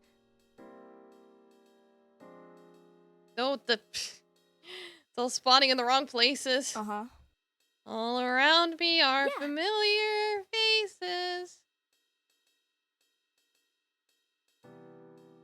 You're on. Yup. Oh. Okay, there we go. It's like, we're okay.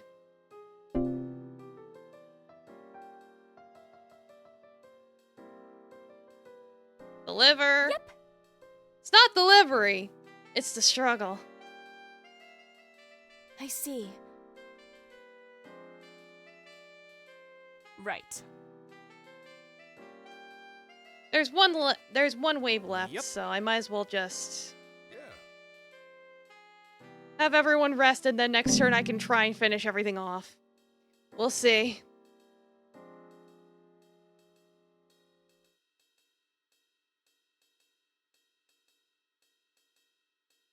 We can only hope.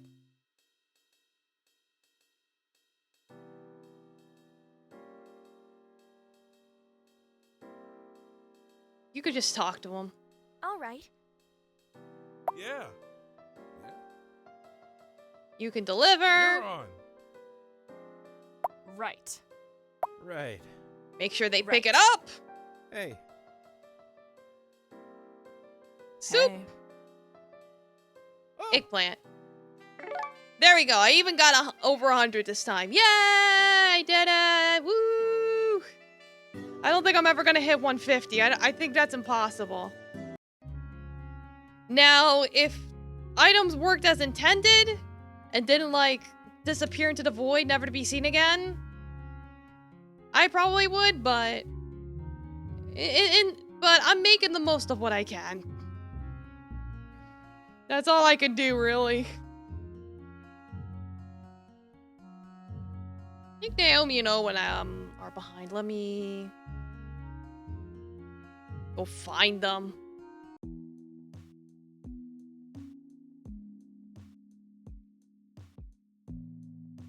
Where are you? Where are you, Naomi? There you are. Why are you at the temple?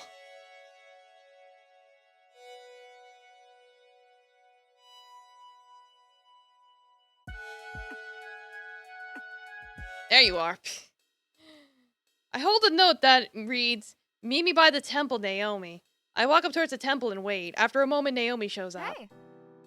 Hey, I'm surprised you wanted to meet at the temple. Yeah, I kind of left some of my stuff in there and I wanted to get it back. Isn't there a big ritual or something today? Yeah. Exactly. We'll be able to break in and get my stuff back while everyone's distracted with Kara's speech. Wanna break in? What, are you forbidden from entry or something? Naomi shrugs. All right. Well, alright then. What's the plan? Like, who doesn't love a little breaking and entering? Alright, now I'm back to normal. We're done! It's over! The stained glass has a removable panel, so we just have to climb up and then slip into the steep. Excuse me? That sounds absurdly dangerous. Don't worry about it. It's fine. I have a rope. Naomi uses my hand to tie the rope to the temple. Now we climb. I'm still not sure this is a group activity. I need to look out on the inside. Yeah? Would you settle for one outside? Naomi glares at them. Oh, well. Okay, I'm going. We begin climbing the rope, which quickly unties, and they fall into a big heap. So much for that. Is there no plan B? Aww. I really thought that would work. What? You have dozens of contingencies when you prank Owen, but nothing for breaking and entering? Oh Eh. well. I guess I just care about pranking more than a life of crime. Were you always a prankster?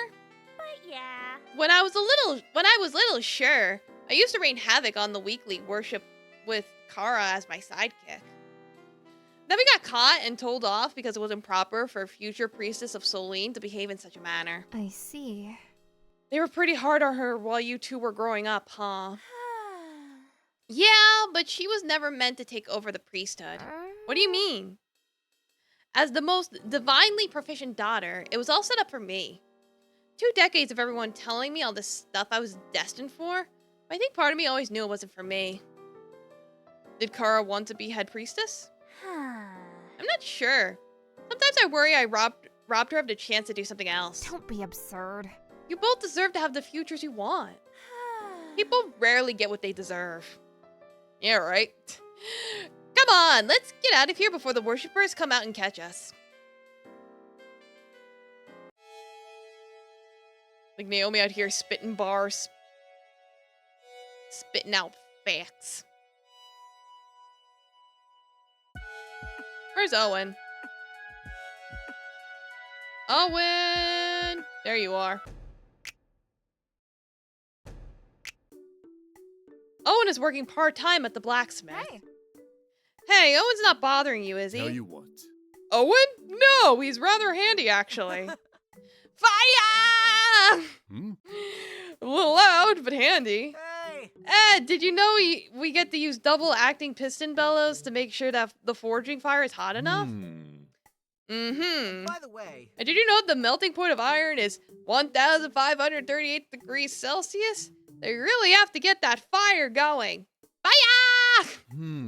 Uh-huh. yeah. With that, they have to have enough fuel, which could be anything from coal to wood, which can both catch fire at 700 degrees and 600 degrees Celsius. Modern magic, don't you agree? Why do you know all that? Well, With the possibility of fire coming out of any part of my body, I need to know a lot about combustibility. Ooh. What a word! right. I know, right? Uh-huh. By the way. It's rare to see you so focused. Yeah. It's rare to be so focused. Oh. I hope it's not too much trouble, Owen helping me out every now and again. No. No, it seems like you're a great Tell you pair. what. He's certainly a handy little portable forage. Fire! Right. I'll leave you to it. Uh-huh.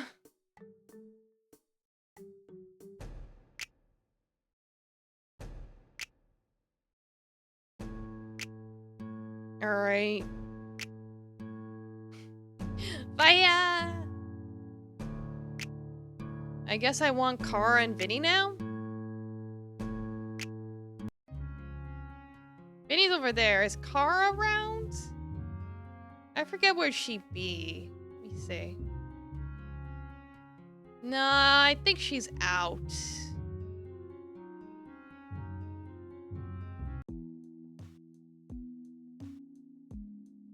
Let's see.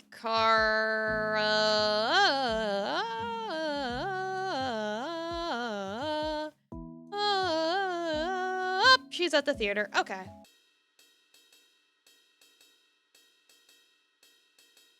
Hey. Hey, what's going on over? Shoo, shoo. Oh, Be good. quiet. I'm listening to this wonderful audition. What? Audition? Yes. Yes, that wonderful girl over there must be rehearsing for the new play. It's set in this temple. There's this forbidden romance between...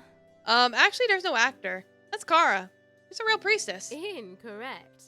What? That's absurd!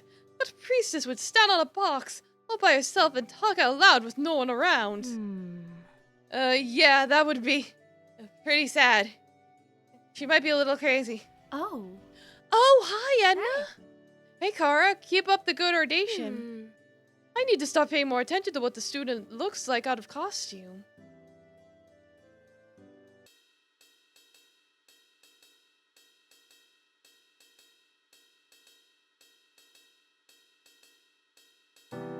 Let's see, and then, Vinny, who's inside. I'm at the tavern when Vinny approaches me. Edna, why are people crowding the market to buy non-essential items? Huh?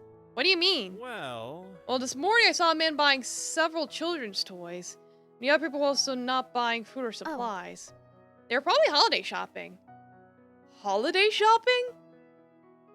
To celebrate winter's giving, people exchange gifts. Do you have to get everyone in the city a gift? Of course not. No. No, of course not. There'd be thousands of gifts. No one has the coin for that. He's a druid, so yes. So who do people give gifts to? Like, he's got little antlers. Is it randomly assigned? He'll just give gifts to the people they care about. Friends and family. What about people who don't have people that care about them?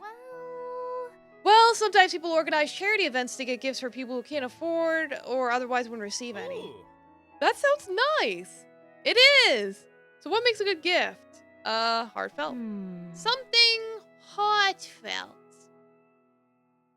What do you mean? Something that shows you know the person who you're giving a gift to. Benny nods slowly, taking in the information.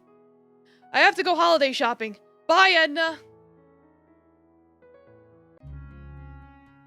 Alright. Good luck with that. Get yeah, we can do Lark. Crowe. Lark's not here. Crowe is here. Let me go look for Lark first and then come back.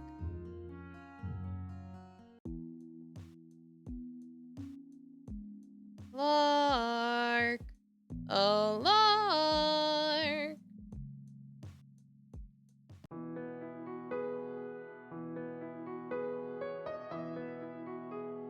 There you are.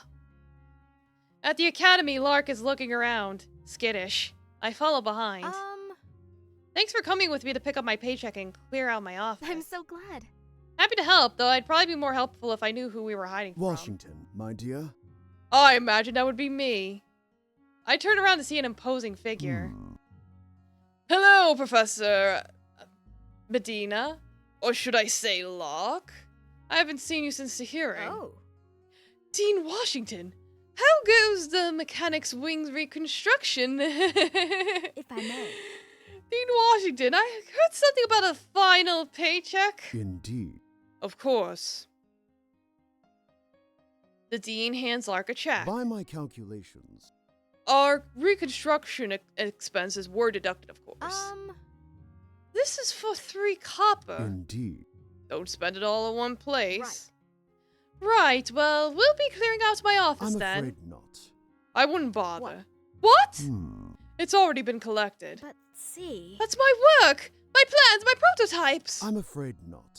I'm sorry, Miss Medina, but anything created while in the employment of the Academy is lawfully its property. The Dean begins walking away. Oh well. Well, so much for that. What exactly happened with the Dean? Right. I was working on an automaton that would be able to help with household tasks. The Dean wanted it refit for combat. I wasn't too keen on my work being used for violence, so I refused. But the Dean decided to use my prototype anyway. Now then. Long story short, during the demonstration, it destroyed the workshop and half the wing before it blew up. Well. And of course, with my name on the project, I was the one fired. It's not your fault. But see. That's sweet to say, Edna, but the Academy Board was pretty certain it was. What'd you tell him? I don't know. We testified separately. Well, I'm pretty sure it wasn't your fault. He was the one who started messing around with technology he didn't understand. It just sucks because it was my dream. You don't need him. I think so. What? What do you mean? Lark. Lark, you are the brightest, craziest person I know. You can make awesome things from random things around the tavern. You don't need these guys to be great. But see. Edna, the most prestigious institution in the world. Right. Right, well, I don't think you need them.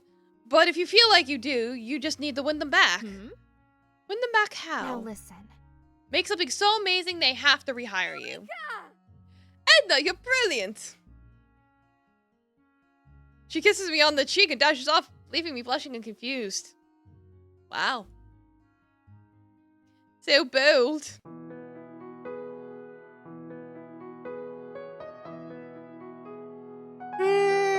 am I yawning?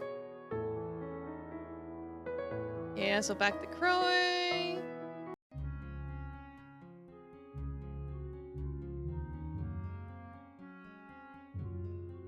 Take your time.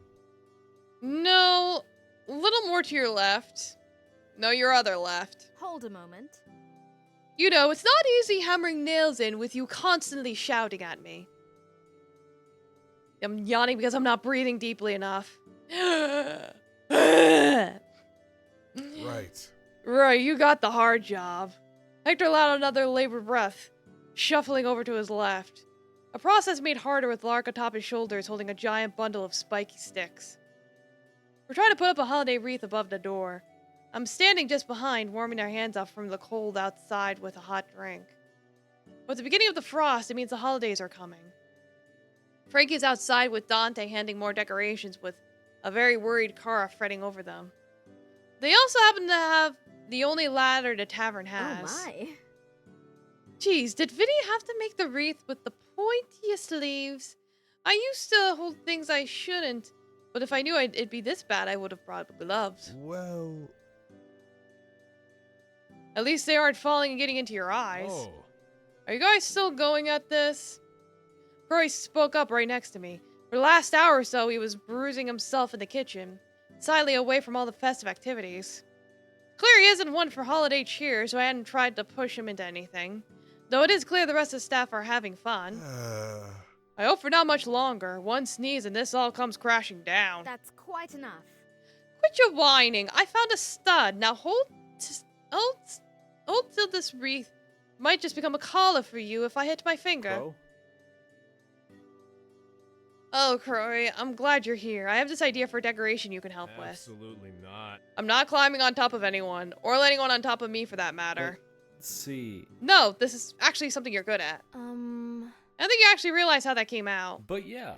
Whatever. What I'm trying to say is I saw this bakery putting up cotton fluff in their display window to make it look like frost and snow. I suppose. I was wondering if you could use your magic to do something like that for us. Make like not cold snow.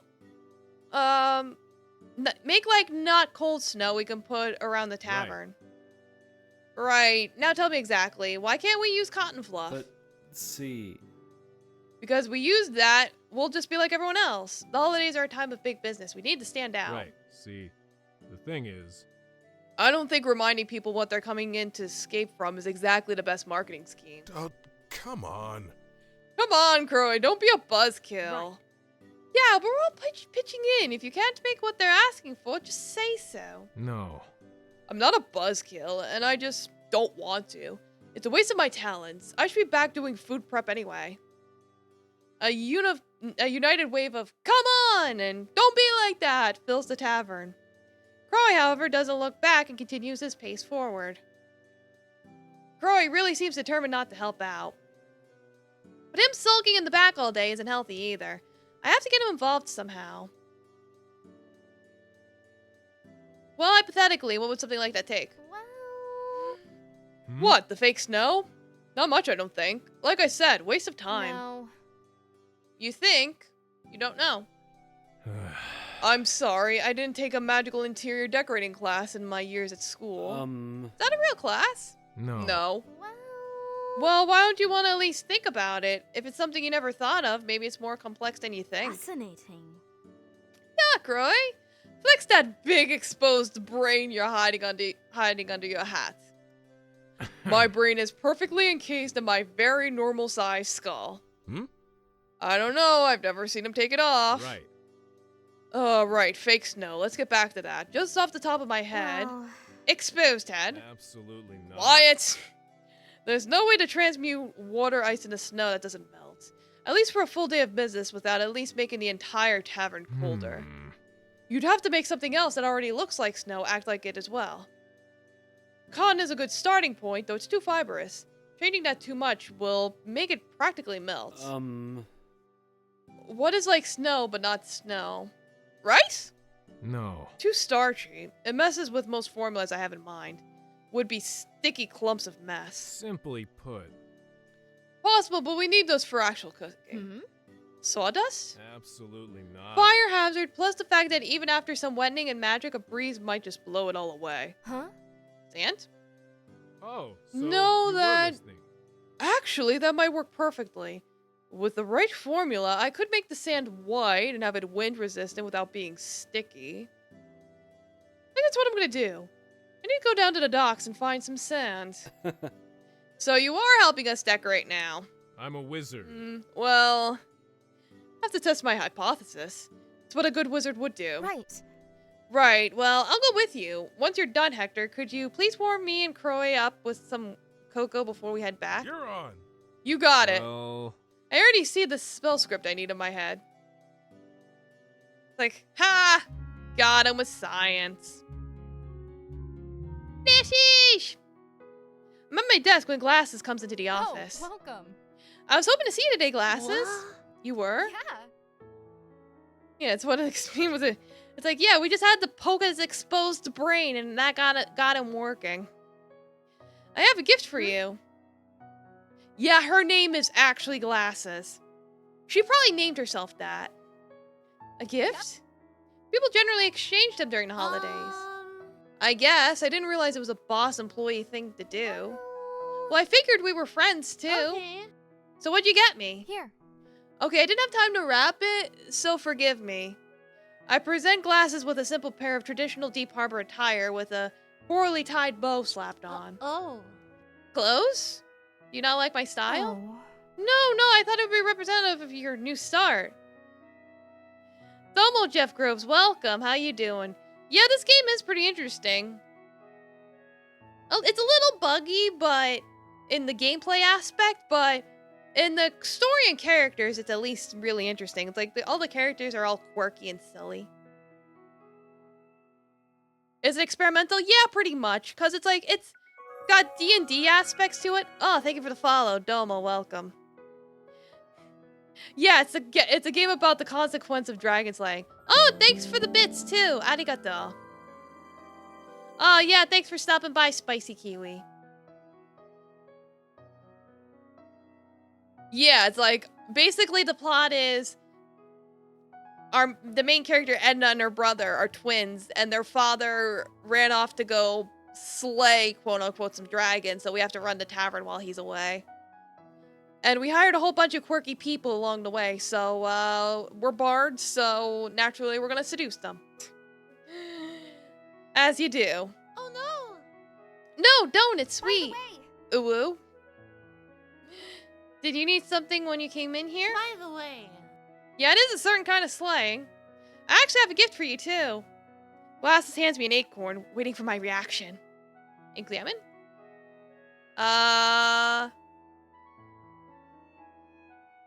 It's important to you? Why do you want me to beep woo? It's the third time I've beeped woo! Yeah, tag team. It's important to you, isn't it? Cause dabba dee dabba guy. Yep, good night, Spicy Kiwi. Alright, I see that Glass is nervous to give me this, so it must be important to her. This is important to you, isn't I it? suppose. I mean, obviously not that important. I value your friendship so much more, but yes, the acorn is a sign of gratitude, and I'll hydrate. I'm so glad. I appreciate that, and I appreciate your friendship too. I put the acorn on my desk. Alright. Well, I guess you should get back to work. Thanks for the clothes. Thanks for the acorn glasses. Yay. Yeah, brother and sister team seducing people to come to a tavern so they can keep the tavern running until their cat comes back from killing a dragon. Close enough. I mean, we did employ these people to run the place, but, you know, we can flirt with our coworkers. It's totally not harassment. Frankie's not here. I gotta go find him. Frankie! There's also a bartending section, which you'll... Not a bartending, but like restaurant section. Where's Frankie? There he is. Currently I'm controlling the sister. At the beginning of the game, you can choose whether you want to be the boy or the girl.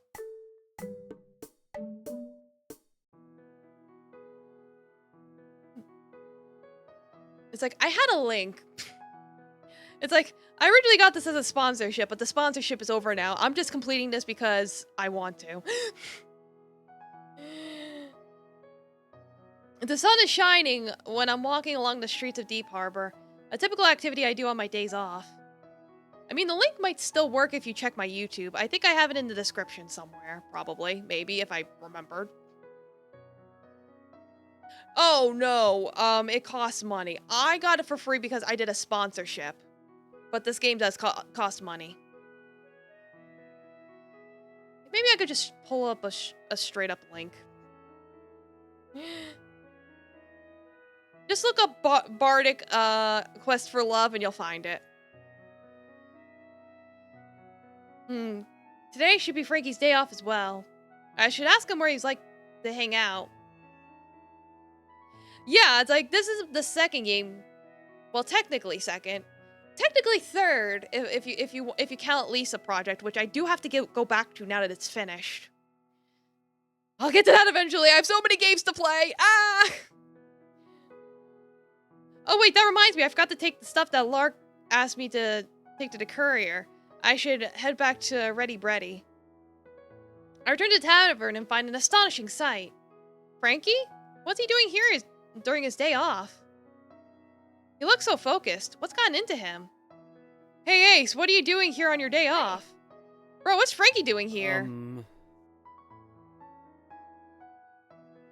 Yeah, well,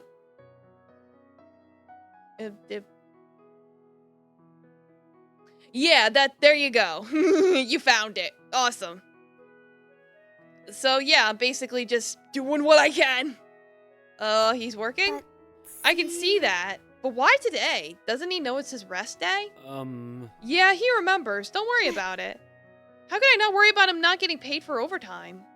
Believe me, bud, I'm just as surprised as you are. He told me he needed to be here today, even if he didn't get paid, so don't worry about it. You can't perform with your sibling? No, he basically gets shoved in the back.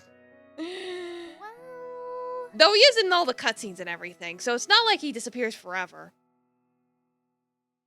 And how are our other cooks taking this? Honestly, they're probably just as worried as you are.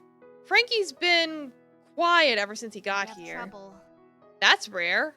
More like unusual. Now listen. You think? Even his work is surprisingly satisfactory, if not off-putting. Well, I need to tend to some business affairs. Don't worry yourself to death over it, okay? Edmund leaves. I should probably just take my brother's advice and enjoy the rest of the day, but... I don't know. I think he's alright. I stick around for a bit just to be safe. A few hours pass. And perhaps Edmund was right.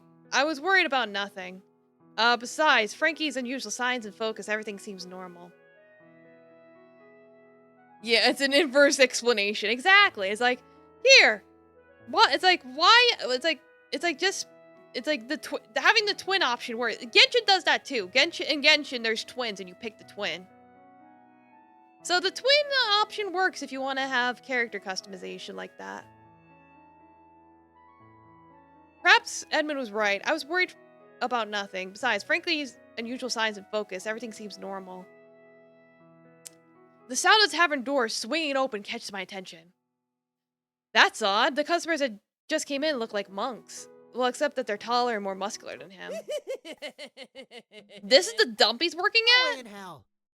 The reeds sure have fallen to an all-time low. Kinda hard to believe, huh? Miss, we'd like the order. Coming right up, sir. Yeah, exactly. You got girl and femboy. I quietly observed the process from start to finish. I wonder if they have anything to do with Frankie's... As if on cue, Frankie bursts out of the kitchen, carrying the food on a tray, his face sullen. What the? Oh, God! Good to see you again, Frankie. Did they make you clean the stalls, too? Right. Or maybe they make you wear an apron while you wash those dishes? I gotta do something. I approach Frankie. Hey, Frankie, is everything okay? Everything's fine, boss. I hope you enjoy your food. Absolutely. That we will, Frankie. That we will. Frankie departs. The two monks partake in their meal. I leave them be, but stay within earshot. Oh, gods! I'm surprised he's lasted this Oh, long. gods! Me too. He's going to be sore when he finds out he's gonna miss the next big fighting tournament, though. Huh? Tournament? Absolutely. Not our problem. Besides, it's all the better for us. Yeah. I wait for the monks to leave before approaching Frankie, who exits the kitchen and passes them on his way out. Boss, you didn't have to stay. Thanks for doing so anyway. Frankie? Frankie, what was that all about? Frankie leaves without saying another word. Frankie, please! Let us help you, Frankie!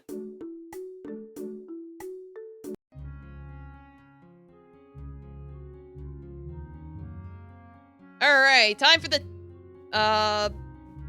tavern management part of this game.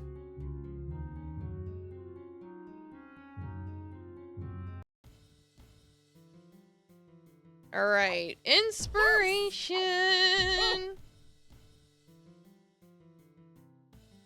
I'm like, who haven't I used in a while? What? I don't think I've used you in a while, Owen's the name, sorcerin's my game. I think. I'm trying to see, who haven't I used? Maybe I have used everyone recently. Whatever.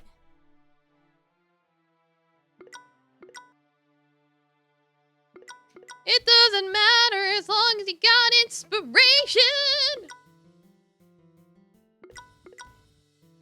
Let's go.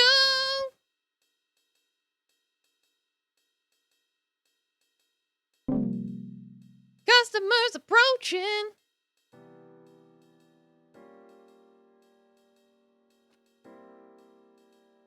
So which of the girls do we like best right now? I don't know, do you have a favorite? I think so. It's like Naomi grew on me, but maybe I'm biased because her voice actors actually showed up on my stream. I think so. Right. Alright. Uh-huh. Mm-hmm. Hey. Hey. Yeah, you like a lady who knows the value of proper protection. So you like Abigail? Is that what you're saying? You're saying you like Abigail? Mm-hmm. Yes, boss. Right. Like, that is fair.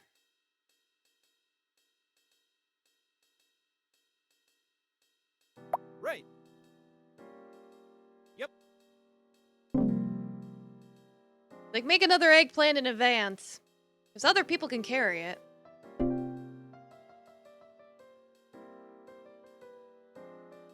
Like, she can take it. Mm-hmm. Like so. Hey. Right. Hey, Uh-huh. Like, take advantage, make the things. Done. Mm-hmm. There you go.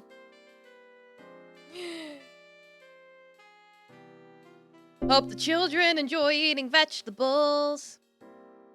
Or have some Campbell's. But not really. Yup.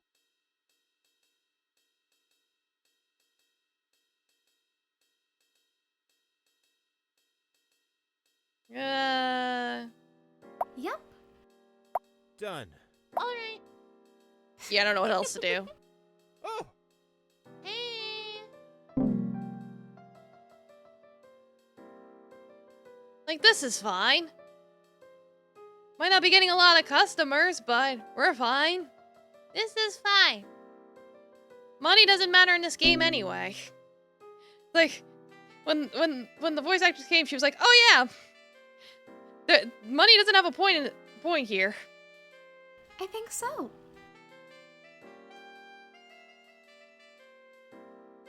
Oh. Oh. Uh-huh. Right. Right. Yup. What use is gold? You cannot eat it, sleep upon it, then not use it as a weapon. Well, here's the thing. It's shiny. That's why people like it.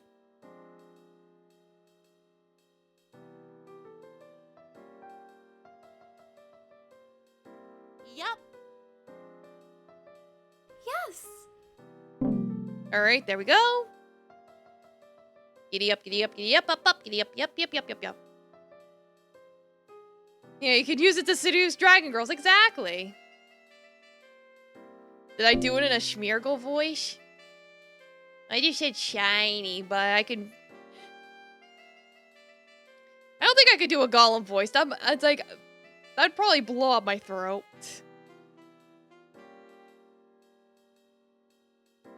Right. You're precious. They both have like 4 health. Ah. You, put down your mozzarella sticks. Like, this is a good time to experiment as any. Yeah. Alright. Alright, so the food you deliver is what counts point-wise. Okay, now we know.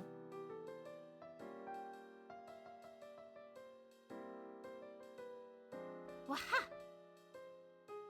Like, this is actually very valuable information. Yep. Back in your chair. Sure thing. Pick up your mozzarella Done. sticks.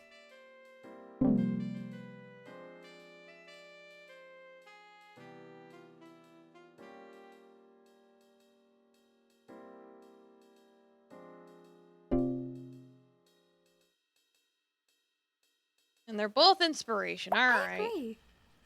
I think so. Mm-hmm. Hey. Right. Right. And there we go. All cleared. All done.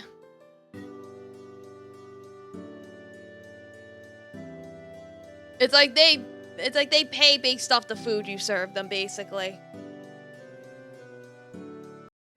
And it's like certain dishes will affect their HP meter based on what affinity they are. You have to match up the affinities if you want to have twice the effect.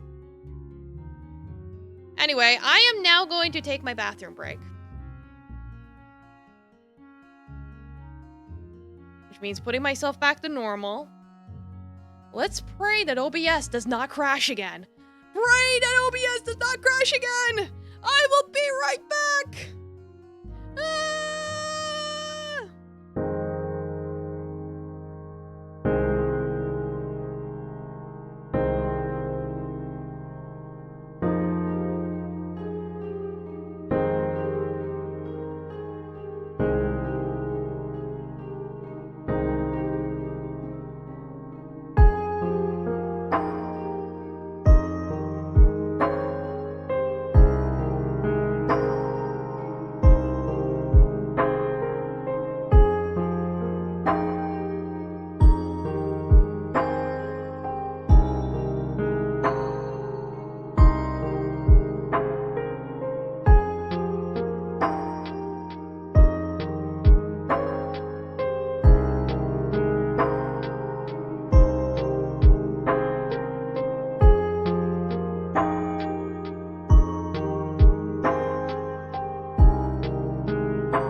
Okay, I'm back. Ugh.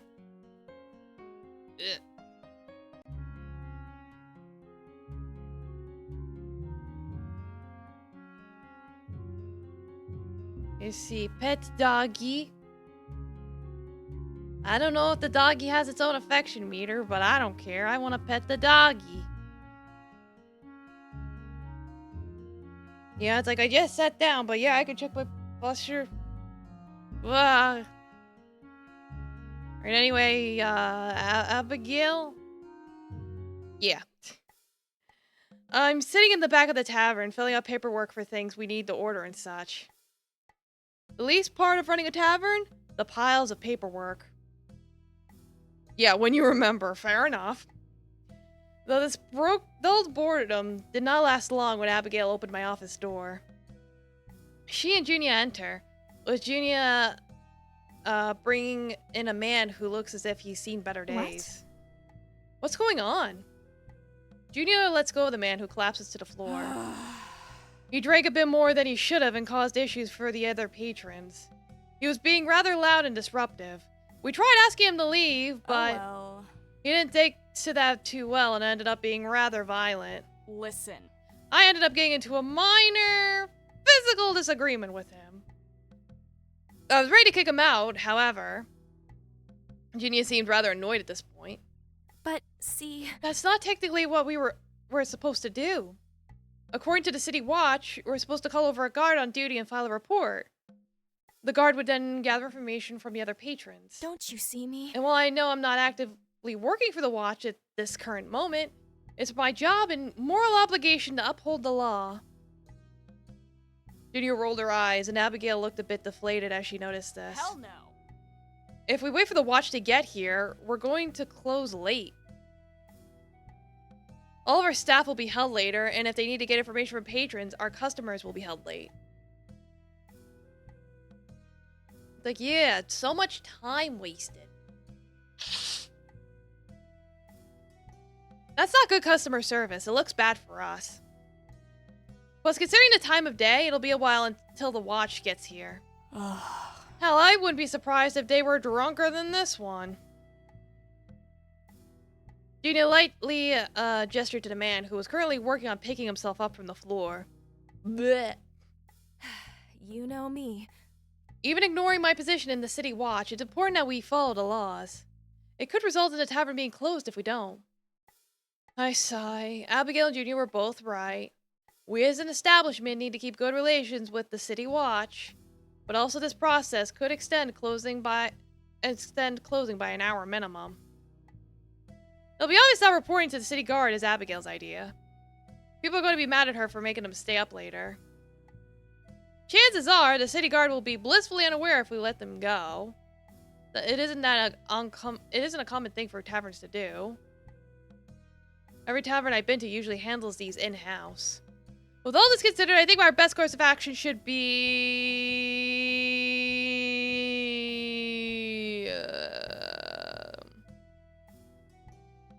I'm gonna lose a heart if I agree with Junia. Find a compromise. How about we kick him out tonight with a verbal warning? Junia perks up at this solution while Abigail looks at me with pleading eyes. And then report the incident to the city guard in the morning? Both of their expressions chased one of confusion. But wouldn't we be telling the city guard we broke protocol? But, see... Getting caught breaking protocol will most likely get us fined. I think so.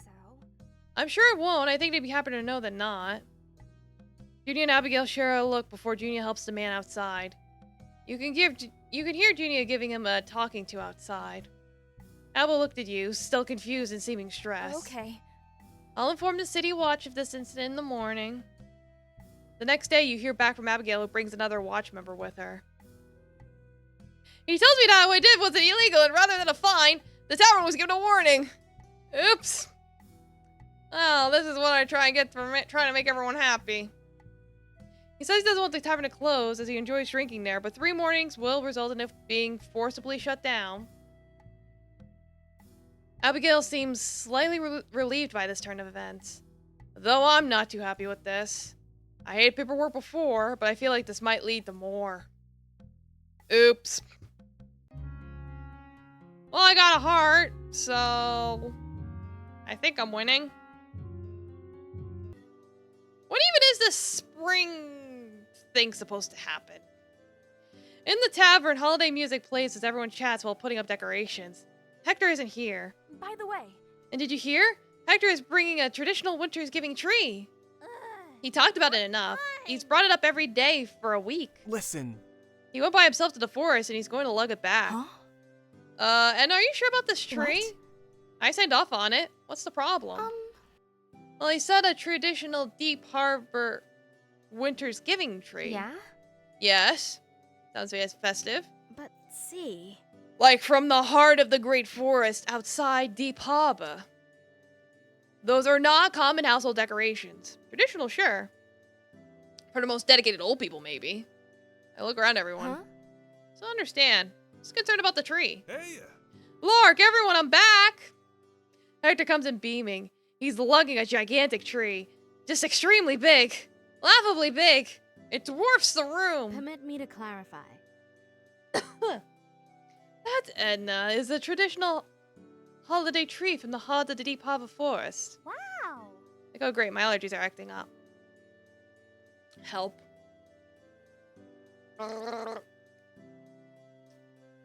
Only Hector would have managed to drag one of those to the city on his own. Hector moves the tree to the center of the room. It's clearly ridiculous. Branches cover every section of the bar. Abigail sneezes because pine needles are everywhere. The top of the tree is crammed against the tavern ceiling. Chairs fall over, squeezed out by the tree. Let's inspect it. Bonk. I bounce off a piece of the tree when they try to move closer. How did Hector get this monstrosity through our door? Isn't it beautiful? There's a reason these trees are traditional, but not common now. Yeah, they were traditionally for the center of a whole village, like in our ancient history. Listen. And this tree is too big. Hector is tuned out their concerns and is on top of the world, happily putting up decorations. Owen and Frankie seem to be consumed by it. Cut to Owen and Frankie struggling, mired by the branches. Well. Dante has declared war on it. Cut to Dante hacking at branches with his sword. Damn you! Back, fell beast! Huh? And Vinny might be dying. Ah. I think I'm allergic. I pat Junie on the shoulder and address Hector. Hector. So Hector, what do you think, Edna? I promise not to let you down. This is really an amazing tree. I know, I think I found the biggest one in the heart of the forest. No other tree on this block will compare with ours. I'll bet. We have trouble. We have a slight problem. It's small. No. Our tavern isn't really a traditional space. We're going for more of a modern air. We are? And space is important here. This tavern is not the biggest place and people need to be able to eat, drink, exist. Oh, you think it's too big? Maybe we can compromise? The pine needles smell lovely. We could make some floral arrangements. Yeah. Yeah, and the bigger branches could be like mini trees. They'll look great in our windows. The bulk of the tree could be firewood. Hey. That'll save us some expenses. All right. You did a great job, Hector. Thank you. Thanks, guys. It's okay. I understand the problem. Everyone starts to divvy up the tree task, eager to get the thing out of the way. Hector stares longingly up at the tree.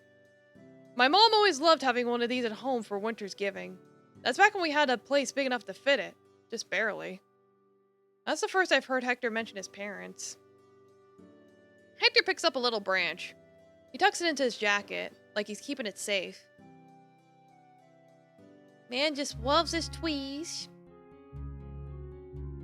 Alright, where's Junia?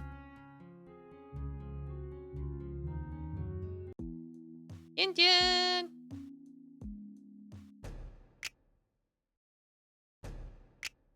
There you are. Junia walked towards the blacksmith. It's snowy cold, and I'm shaking as we make the trek. Remind me why the culinary order had to be made in the middle of a snowstorm? Please. 1, this is hardly a storm. If anything, it's a flurry. And 2, all of our knives are dull, so everyone keeps borrowing mine, and we are literally running out of spoons during the dinner rush. I had to watch a man try to eat soup with a fork. A fork! Why couldn't he have just slurped from the bowl? Right. You're right. It's really good we sort this out before the holiday rush really picks up. Yeah. But I will say that for a big workplace safety violation as it is, having pretty people with weapons has done wonders for business. She thinks they're all pretty. Dante's the real belle of the ball. Do you know how many people have asked me if he's single? Be bold! No! No! The one time I have the chance to raise a pretty girl, I fuck up. I try to say something, but I hesitate. The moment drags on. I've lost my courage. I suppose. Whatever makes us money is good enough in my book. Well... Oh, you'll be losing if there's another accident. Yeah, I got 0 riz. No! Excuse Another? Did you not see what happened in the kitchen yesterday? Frankie's knife slipped and almost stabbed into Croy. No. No, never mind. We need new cutlery yesterday. Right. Hence the trip in the snow to get new cutlery. We approach the shop. The blacksmith stops his work and looks over. Ah, Junior. Hey, Junior, how's it going? Keeping the town safe? Keeping the town safe? But see... Me and Smith go back. Used to do merc work. Somebody's gotta supply the best rogue in the city. How can I help you folks today? Hey. Hi, we were hoping to put in a cutlery order, a full set of steel forks, knives, and spoons for a holiday if possible. It's alright if there's a late order fee. It's going to cost you. I wish I could help you folks out, but I don't have any steel and I won't get any until the new year. I could probably get you all silver, though. What's the meaning of Oh, this? Kitty! Kitty wants to play. He literally, like, jumped up and tapped my hand. Like, Mother, I see you playing with Mouse. I want to play too! What do you mean you don't have steel? You're a blacksmith. Your whole business is steel. She gestures at a piece of metal in the forge. That's steel right there! All the steel I have is earmarked for orders, but like I said, I can get a silver set ready in that time frame. Silver will cost us twice as much, and we can't wait till the new year. Oh. Now, if you order during Blacksmith Friday, when everything was half off. Blacksmith freaking Friday, Mage Monday. They're all just scams made up by the guilds in order to convince us to buy more crap we don't need. Besides, half the stuff you get is shoddy quality. Hell no. Pay me to drink one of those Mage Monday health potions. There's gin and grass, I swear. Junior. Junior stops ranting and looks at me. All right. Cool it, he's just doing his job. It's not his fault we're broke. I look up at witness Mother, but I bite the hand. The game is insufficient. I punish Mother if she knows it not. Yeah, that sounds about right. That sounds exactly like something he'd say. But... We need the cutlery, and what are we supposed to do? Have people eat Wintersgiving dinner with their hands? Please. We'll figure something Wait. out, but you can't bite his head off over it. Yeah. You're right. I'm sorry. I lost my cool. It's alright. The holidays can be a stressful time. You've done a lot for this community, Junior. I still owe you for helping me out of that racket with my landlord. So what, you say I give you the Blacksmith Friday deal even though it's past? As long as you promise not to tell anyone. Yeah. That's a deal. She shakes out the money and hands it to him. He nods and returns to the forge. Hmm? Landlord situation? Don't worry about it. Like, you know, might have had to dunk a few people. Alright, now we'll check in with Dante. As I'm sweeping the floor, I can hear the high-pitched clanking of the bottles. Didn't Junior finish cleaning the bar already? Turning around, I noticed that Dante's fiddling at the bar, clearly searching for something. Hmm? Everything good, Dante? Something wrong? It's fine, just double-checking some stuff. I see. Oh, okay, you should get home, Dante. I can check the inventory for you. No, it's fine, I'm almost done. Alright. Alright, if you insist. Dante steps away from the bar and starts pacing around the tables. He'd occasionally look under them in the chairs, still looking for whatever it is he didn't find by the bar. I continued sweeping the floors till I eventually heard a heavy, drawn-out sigh from Dante. Well... I'm heading out, Edna. Dante's eyes continue to scan around the tavern. Sure, Dante. Be safe out there, okay? Right. Of course, you be safe too. As soon as Dante leaves the tavern, I go over to the bar to sweep that area. I hear a metallic chain rattling. Looking down, there's something shiny amidst the pile of dirt. It was a locket. Huh? Is this what Dante was looking for? I opened the locket. Inside is a picture of Dante and Amelia as small children. I see. It's Dante and his sister Amelia. Empire Knight Amelia. They're so young here. I look over the door that leads to the stairs up to the living quarters where Edmund is probably sound asleep. She's in jail now. I can't imagine how I'd feel if I was in Dante's place. After doing a quick clean on the locket, I put it in my pocket and give it to plan to give it to Dante as soon as possible. Early morning the next day, I go to the docks to see Dante. The locket tucked safely away in my pocket. Good morning, Dante. All right. Edna, good morning. What brings you here so early? Is there something wrong? Oh. Oh, no, nothing's wrong. In fact, I take out the locket and show it to Dante. Dante's eyes light at the sight of the precious locket. He carefully takes it out of my hands, sighing with relief. By the way, I bet you took a look inside it, huh? How else would you know it was mine? Let's tell the truth. Yeah. Yes, I'm sorry. My curiosity got the best of me. Perhaps I shouldn't have, but I wanted to make sure it was yours and not a patron's locket. It's fine, Edna. Calm down. Edna cut me off from rambling. There was hints of amusement in his tone. thank you. I'm actually relieved it was you who found it and not someone else, you know? So thank you, Edna. I seriously appreciate it. Hey. Dante, I know it must be hard for you right now. Let me know if you need help, okay? Dante opens the locket and breathes another sigh of relief before putting it around his neck and hiding it from view. Still. Thank you again for finding it, Edna. Yeah.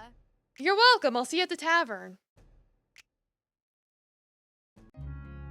Like you've been so nice to Dante, helping him with his family problems. Gotta go find Kara and Vinny's over there.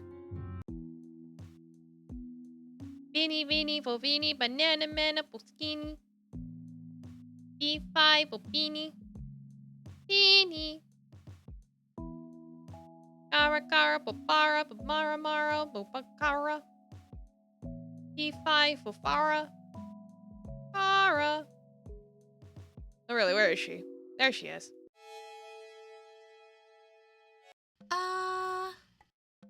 Young man, just what are you doing back here?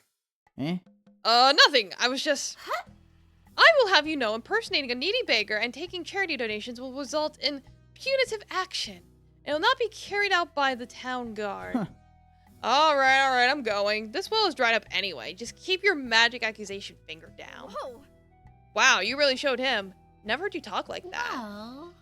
Even in a place of worship, there are unseemly elements that need to be taken care of once in a while. I guess. I guess, though, young man, you two can't be more than like 3 years apart. Right. It helps people think I'm older than I actually am. I need them to think that I'm their senpai.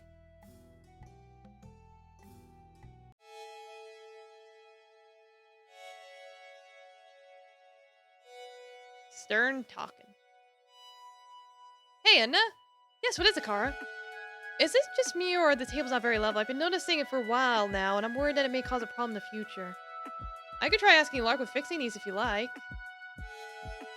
Not to say perhaps they aren't. Go ahead and ask Lark if she can do. That's good. I hope it could be resolved soon. Me too. I'm surprised you noticed it. I admit I would probably never have seen it if you didn't tell me. Really? Perhaps I've been too hyper-focused on things lately. I'll have to think about this. Whatever you say, ma'am.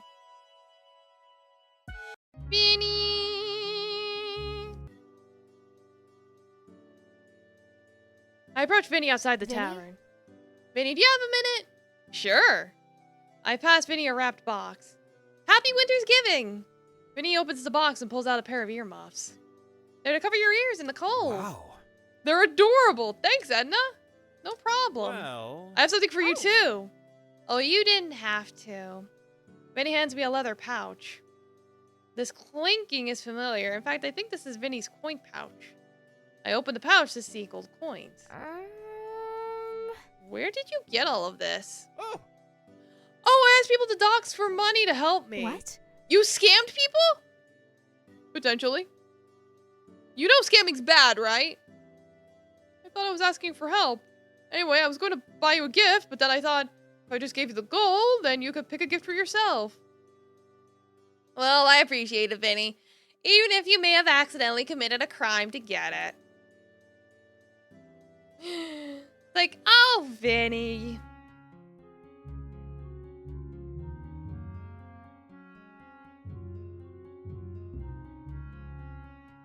All right. Yeah, Lark's right over there. Lark. Lark? Yeah? Yes, boss? Is the oven meant to sound like that? Like what? Well... Like a kettle at boiling point? Maybe? What? Maybe? Yes. Yes, obviously. What? Obviously? Permit me to clarify. That's a healthy oven noise. It's, showing that there's good airflow. Right. Oh. Oh, good to know. Yep. Definitely not because of some faulty ventilation. All right. Well, thank you. Keep up the good work. Very well. Anytime, boss. I'm glad to help. We're happy to have you. Hey. No, we need you in front of the house. Coming! I leave to follow Junia. Hey, boss? Yeah? You better kill it out there, superstar you. That's all? Yes. That's all.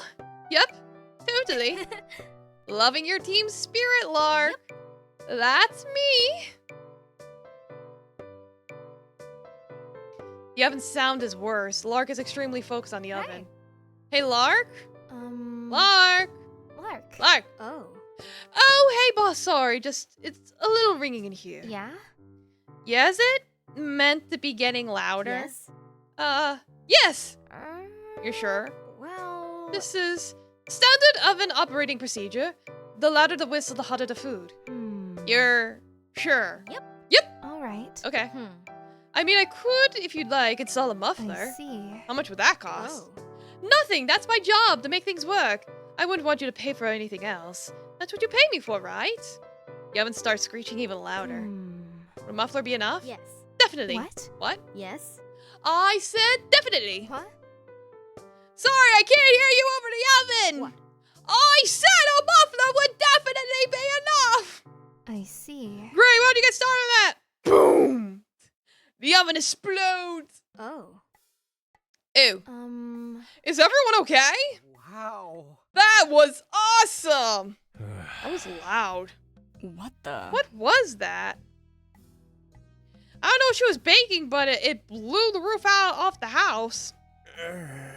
This land is terrifying. Lark. Lark? Are you okay? I'm... Lark exits. The cafe has to serve cold food for the rest of the day.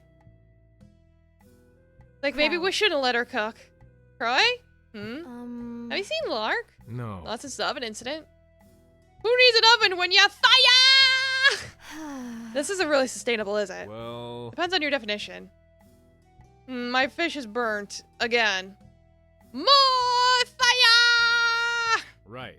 PK fire! But probably Now not. listen. We ought to find her. No, she was lying, right? About the oven. Well...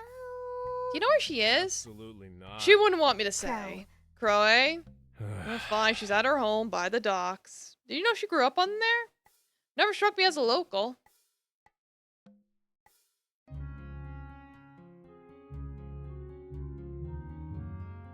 I think we might actually be behind on Abigail. Let me see. Oh, hey, Abigail, are you okay? I'm fine, just sore from my exercises. Do you know any techniques to stretch one's back? Cat stretches? Like the name suggests, stretching like a cat actually helps with back pain. Maybe cats have a point. Let me try that. Treats to get on the floor, does a few stretches along the lines of a female feline companion. After a few minutes, she gets back up. How do you feel now? I can take on a group of goblins. Thanks for the tip, Ed. Damn, cats have it made. I guess I know what to do in my mornings now.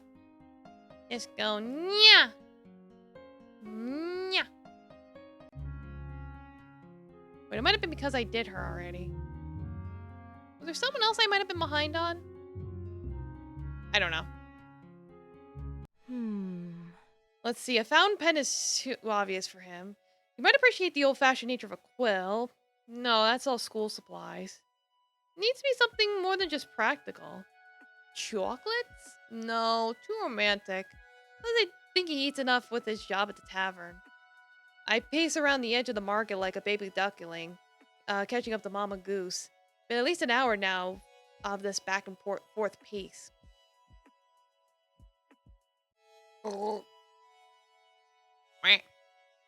This run of thought. All to try and figure out what kind of present would be best for Cry. Nothing in the market was jumping out and grabbing me, though. Alright, let's just rapid fire things. Flowers? No. Dice statue? No. Musical instrument? No. Croy? No. Wait, what? Sure enough, Croy was just across the pathway that bisects the whole marketplace. It seems he's deep in his own thought process. Another step reveals that his lowered gaze is burning a hole in the paper in his hand. Well, so much for a surprise. Might as well help him. Hey, Croy, over here! Oh. Huh? Oh, hey, Edna, what are you doing here? Shopping, if you can believe that. Seems like plenty of other people had the same idea as us. I suppose. Yeah, I should have figured. I always dislike this time of year for no other reason than the hassle of trying to buy gifts for everyone I know. I suppose. It seems you at least have one aspect of it down. I think so. I think most people come here also with a list in mind, but eventually one thing changes and suddenly they're left scratching their heads. Questioning whether they ever really knew who the person they were buying a gift for. That certainly sounds like a possible problem. Thankfully, mine is more a question of legwork and budgeting. And how much I can carry now that I think about it. Well, maybe I can help you in that regard at least. Unless, of course, me picking at your list would spoil the surprise. I, with an impish grin, craned my neck over to look at the list Croy holds. Expecting some resistance, Croy surprises me by not moving to obscure the information in the slightest. Why, biomes clear as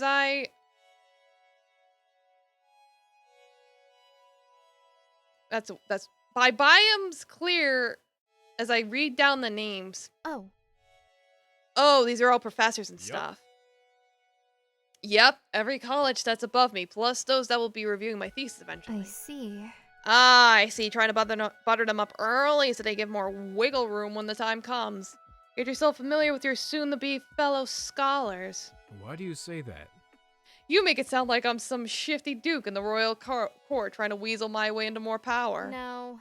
No, not at all, though maybe I'm seeing a more devilishly clever side of you. Well, sorry to burst your bubble, but I doubt my efforts will really be that valued. Wait, really? Are all your superiors just as cranky around the holidays as you? simply put. More like they are the reason I'm so cranky. Any up-and-coming scholars like me are expected to show their teachers and superiors respect during this time of year. Gift giving isn't really a choice. It's what's expected of people like me. Which, as you can imagine, leaves my plate rather full during this time of year. Whoa. Wow, that sucks. It could be worse. Unacceptable. Doesn't make this suck any less. It's basically like bribery or extortion. Yeah, pleasure is all mine. Not that bad. It's a respect and honor thing. Everyone doing it has the day when they will be the ones getting all these gifts to look forward to. Just tradition. Don't be absurd. Maybe a harmless one for rich students, but what about people like you? You already work 2 jobs. You can't expect to be able to keep up. Indeed. It's just another sacrifice I have to make to follow my dream. Yeah, get him a nail bomb in Minecraft. Yeah, exactly. Just because I have to buy them gifts doesn't mean they have to be expensive. Just gotta be clever about it. Well, as your friend, your struggle is my struggle. You read that off a monument plaque in the academy, didn't you? The sentiment is all the same. I'll help you pay for your various tributes to your various superiors. No. No, I can't ask you to do that. You didn't ask. Well, I can't accept that. All that matters is if the merchant will accept my gold. You're really gonna force me on this, aren't you? See, I'm already carrying some of this stuff. Less gold in my pocket means less weight overall. That's just math. Oh well. Well, since you're being so stubborn, thank you. I really do appreciate it. Hey, friends gotta look out for each other. Well then. Are we no longer in just a boss and employee relationship? I think so. I think both can be true. Now stop overthinking. We got a lot of things to buy and it's only gonna get colder. Right. That we can agree on. I'm helping.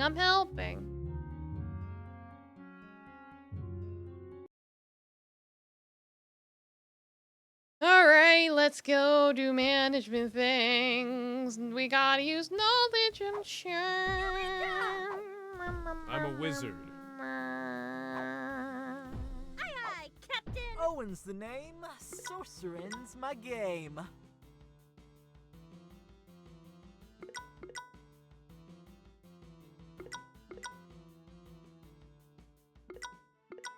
All right, ready, Freddy. I cook the pasta. The pasta good for you. I boil the pasta, so eat the food. Yep. Yeah. Yep. Yeah! Yes. Right. Yep. Ah, I like the cooking the food. Como Road Dog, welcome. How you doing? Oh, these two definitely need my spaghetti. I didn't put it on! Ah! God damn it. Yup. Yup. I forgot to have them pick it up. Ah, get back in your stupid chair. Right. Yep. yeah!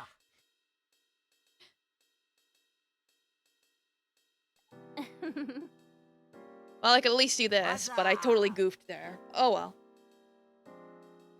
It's fine, we'll just fix it next turn. You're doing well, you just got off work? Okay, cool. Well, now you can kick back and relax. Yeah, I screamed because I forgot to pick up the food. After you make the food, you have to pick it up. Right. Oh boy, so much knowledge. Yup. Yeah. Indeed. Right.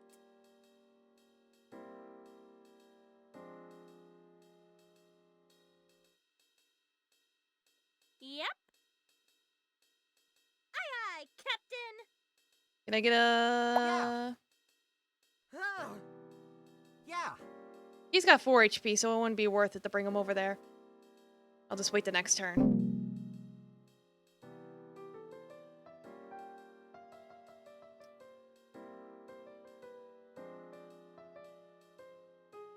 Like, oh boy, I'm having so many customers, I'm seeing double. Help. Yes. Yes. Yes. Delivery.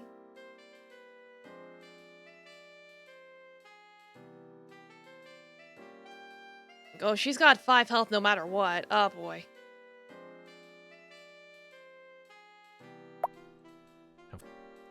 Of course. Of course, his pasta disappears into the void.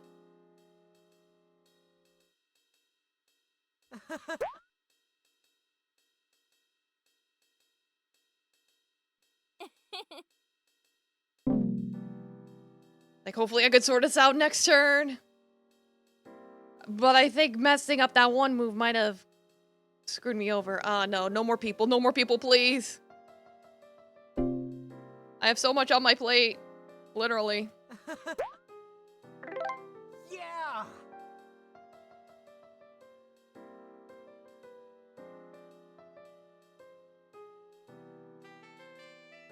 Right.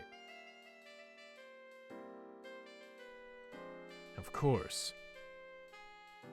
Oh, they want charm. Ah!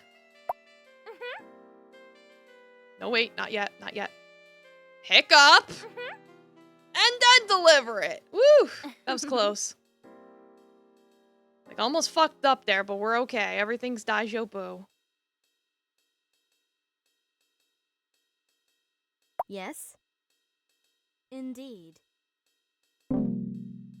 Like, this is fine. We're fine.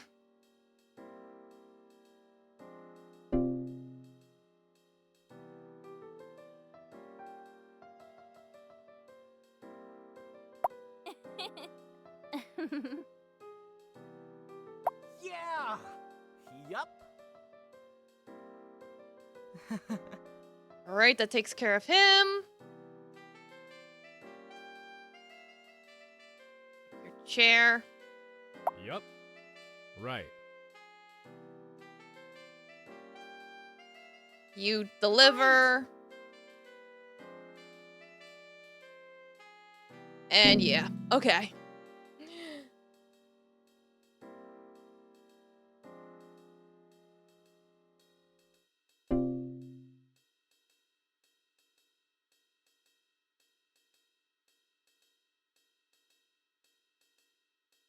Yeah, you could deliver Indeed. that.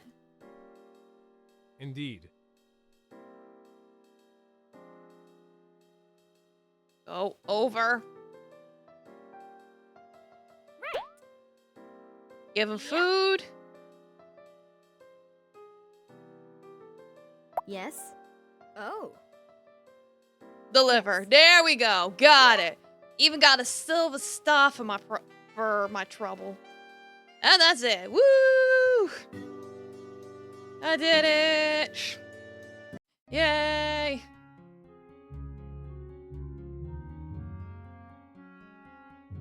Pet doggy.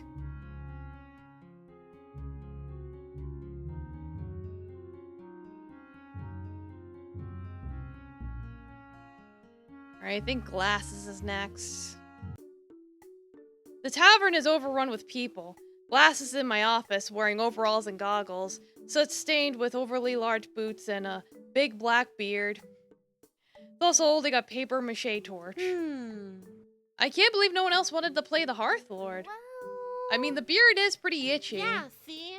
Who even cares about itching when you have the magic of the season? I suppose. I suppose I can't argue with that. Now I get to make my entrance. Yeah. Knock him dead. At least not literally. We don't have insurance yet. Glasses walks out of the office to cheers from the customers. Yo, yo, yo! I walk into the main tavern, watching as Glasses makes her way to the Hearth Lord's throne and takes her seat. Since when does the Hearth Lord say yo? I see.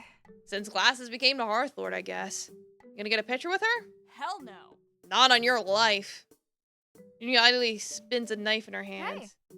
You should probably put that away until there are fewer people here. Junia grins and slips the knife up her sleeve. Careful not to cut herself. I go into the Hearth Lord's throne. Welcome. How are you finding our tavern, your lordship? I declare this the most wondrous tavern I have seen in all my holiday seasons. Ooh. Very honored, sir. A small child approaches the Hearth Lord's throne. Wow. And what do you want for winter's giving? We want a bow like Huntress. What she said. Glasses automatically lights up. Shoo-wing. It shall be done! Huntress doesn't use a bow, she used knives! No. Yes, she does. The children wander away still You squabbling. know. Did you hear that? That kid wants to be like Huntress. More people doing good is nice. Fuck rich people. We could always use more people trying to do good. Glasses beams. I'm sorry, but Did you tell my children you would be giving her a weapon for winter's giving? Yes, hip to commit crimes. They go. Do what crime? Glasses looks rapidly between me and the parent. Allow me Negotiation? to explain. It's not like the Hearth Lord can say very much say, I can't give you your gift, don't you agree? Oh dear. I guess you're right, I'm sorry, just the stress of the holidays. Understood. Of course, we understand, don't we, Hearth You Lord? know it. Of course we do. Well, Stop holding up your line. Yay. Alright, where's Frankie? Frankie, my boy! Mr. Muscle Man.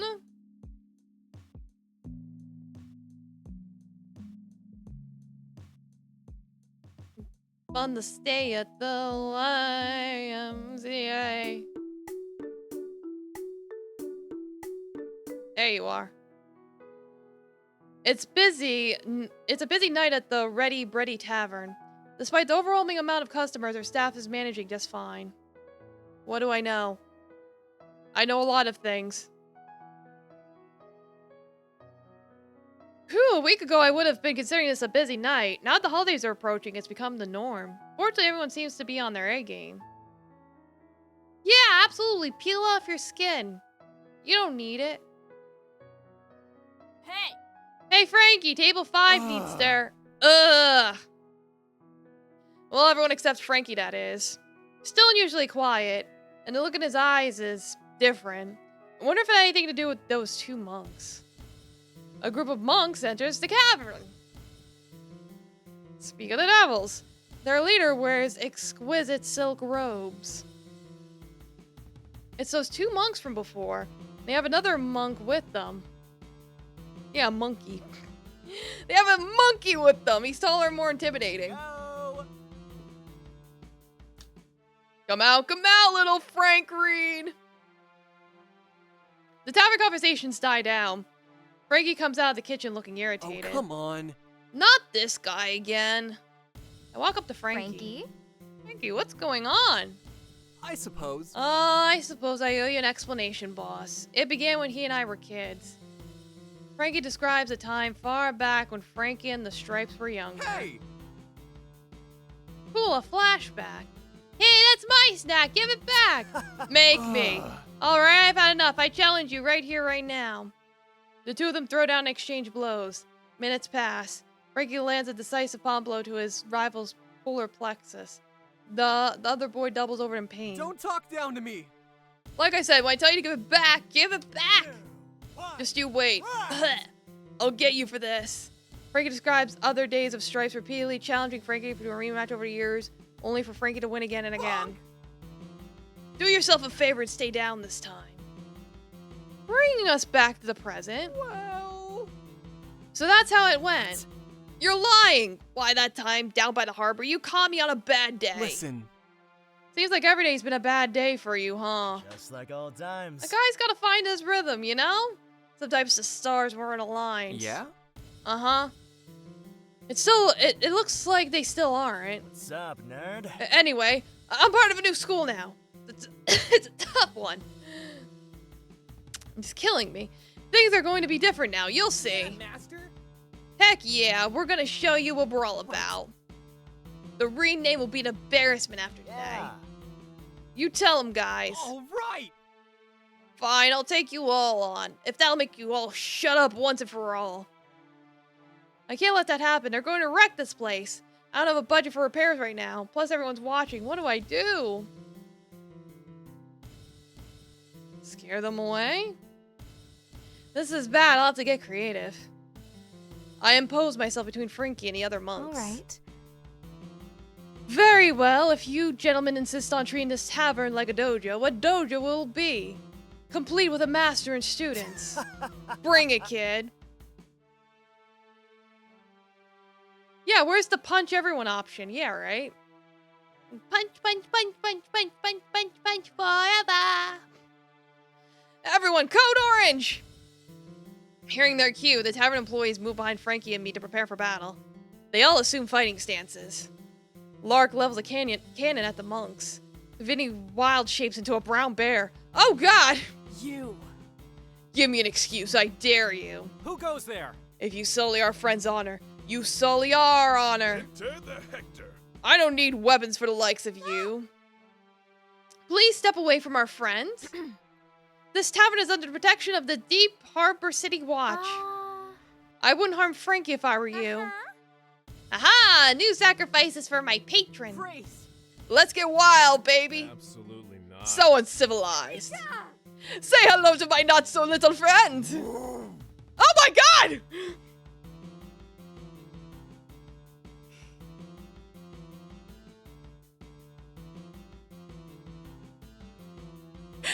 He actually turned into a bear. He actually turned into a bear. Yeah, things are getting crazily. Oh, God. Oh, boss? Dear. This is looking pretty bad, boss. One of them's literally a fucking bear. Like, for real, for real. No, this is just unfair. You technically outnumber us. Wow. You outnumbered Frankie earlier. Not that you cared. Yeah, you're right. I should turn... It's like I should show... It's like I should. There we go. This evens the playing field. Whatever. We will adjourn when the fight is fair. You got off easy this time, Frankie. The monks depart. Now who's the coward? Thank you, everyone. Okay, back to your posts. The group disperses, making random comments about cowardly monks. Thanks. Just between you and me, boss, I could have handled that by myself. Still, thank you for watching my back. It's nothing, buddy. We all know you do the same for us, right? Oh, come on. You were listening? Oh, come on. Right. He's right, Frankie. Now get back to the kitchen. Yeah, sure, boss. Whatever. Well, that was nice. Alright, now who can I go see? Got Naomi, Owen, Abigail, Hector.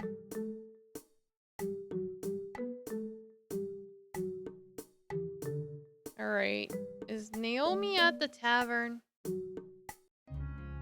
She is. The final set of straggling customers leave the tavern. I shut the door behind them and sigh. I see Naomi and Owen chatting by the kitchen. Hey. You know, what do you call it when 5 stables are arranged in a line? A neighborhood. Hey guys, we're done for tonight, so you guys are good to go. Naomi and Owen don't seem to hear me. Wanna die? You got me good to hair dye in my shampoo. But rest assured, I will have my revenge, Owen. About that, with it being the holidays and all, I want to ask for a truce. Temporarily, of course. We can go back to our regular shenanigans after the new year. Oh. Oh. Hey. I just want to be able to celebrate without fear of opening a present filled with spiders, you know? I'm sure you don't want me menacing your gatherings either. I see. But we can still hang out, okay? I actually heard about this bakery crawl from Hector, and they've got a bunch of festive pastries. We can bring Ed and Cara along. When we get too full, they can carry us to the next bakery. Hey. That sounds awesome. To clarify, Cara and I do get to eat some of those pastries, right? Hmm? Well, yeah. It'll be Naomi and I doing the challenge. You guys have to stay lumber enough to carry us back. May need backup just in case. We can see if Hector and Abigail are around. Well... So you in, Naomi? Whatever. The prank war is off. Huh? It's not off. It's on pause. I don't wanna. Gods, I don't even want to be in the middle of all this festivity. The whole street reeks of it. Naomi storms off and Owen and Ed are left alone. How? Does she not like holidays or something?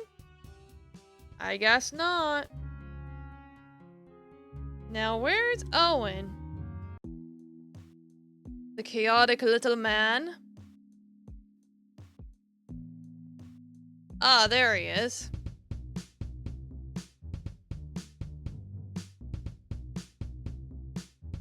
Hello. Oh God, I'm like really behind on Owen. Oops. How'd that happen? I'm walking past the guild hall when I see Owen sitting dejectedly on the steps. Owen. Owen, what's going on? Are you okay? Oh, hey Edna. Owen wipes his eyes. Well... My application to be a trainee adventurer was rejected again. Sorry. I'm sorry, man, but next time will be it. I'm sure of it. But... See... Yeah, 18 times the charm. You've been rejected 17 times? Uh-huh. What are you putting on these applications? I started out with the truth. They didn't like that. So I started embellishing a bit. They didn't like that either. Then today they said, Owen, you're reckless and dangerous. Do everyone a favor and leave the adventuring to the real heroes. Go play dress up in your background. What? They really said that? The last thing Owen needs right now is to keep planning grand escapees in the hopes of getting accepted. He should probably take a step back. Owen nods begrudgingly. The plan now. I thought I could try the vigilante huntress. Ha! Good luck! It's like speaking of people being sneaky, Taffy just did a sneak. Anyway, I don't know if that's the right move, Owen. Huntress is kind of an adventurer herself. Yeah? You're right, I don't want to make enemies. I should hunt one of the monsters in the mountains. But, see... Anything in the mountains is too dangerous to go after solo. But that would make it so impressive. Oh no. You see, maybe I can lure him back over. Nah, he's... Okay, then how about I save the Empress's life? That has to get me on their good graces, right? I'm not sure how you would plan for that without treason. Owen froze his brow and looks down at the floor, avoiding my gaze. I mean... Hey, Ed, I kind of want to be by myself right now. Is that okay? Oh. Of course, Owen. I leave Owen still sitting sadly outside the guild. Yeah, you should roll the dice. Let fate decide.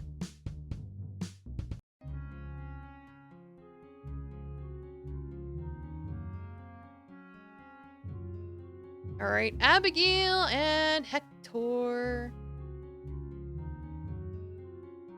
How many people are there? 2, 4, 6, 8, 10, 12. Yeah. Yeah, there's a lot of bots. I don't know what's going on.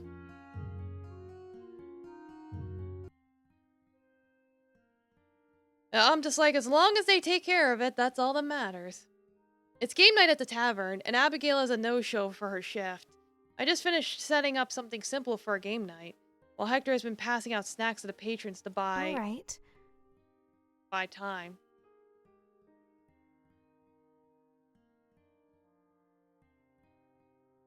A stubborn bad actor? Yeah, probably.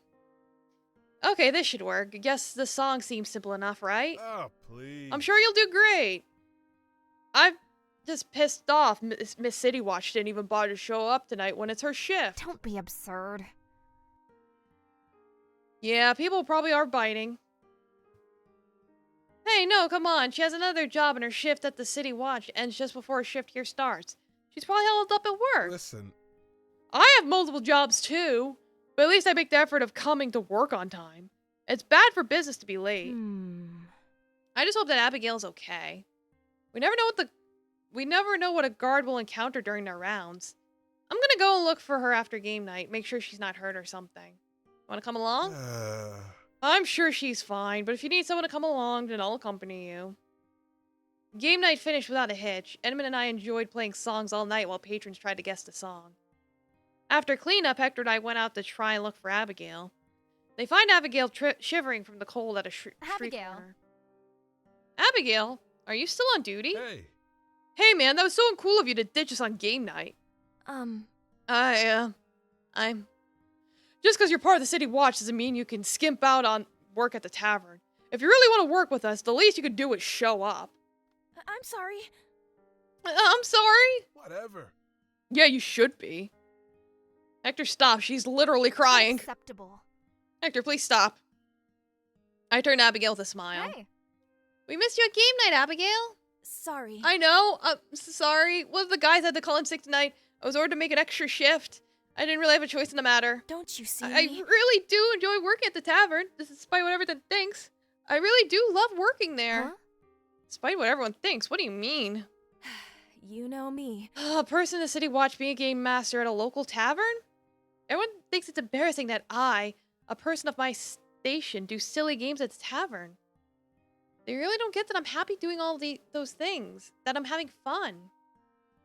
Abigail lowers her head in defeat. I'm sorry. I'm sorry. I shouldn't pour these things out to you guys. I'm also sorry for missing game night. If you guys think you need to replace me, I'm not gonna blame you. Don't apologize. Please. Wait. You don't have to apologize, Abigail. Also, there's no way we would want anyone to replace you. No. You don't have to say that. Yeah. It's true. We need you at the tavern, Abigail. I know your duties in the City Watch are also important. We always just adjust when you need to do an extra shift. Domo Deli Kiwi, Domo Game Sodas, welcome. Hello, how are you both doing? Thank you so much. Thanks, Edna. Well, it's getting late. We shouldn't keep you from your job. Yeah? Yeah, you two should be heading home now. It's late. Brilliant. Yes, ma'am. Abigail. Hey, Abigail, you should stop at the tavern after your shift to warm up. I'll keep it open for you. Thank you so much. Thank you. Abigail smiles at the two of them as she waves them goodbye. Hector and I walk back to the tavern. You doing good? Good. She's such a sweet girl. It makes you wonder why someone like her is so dedicated to the city watch. I wonder that too.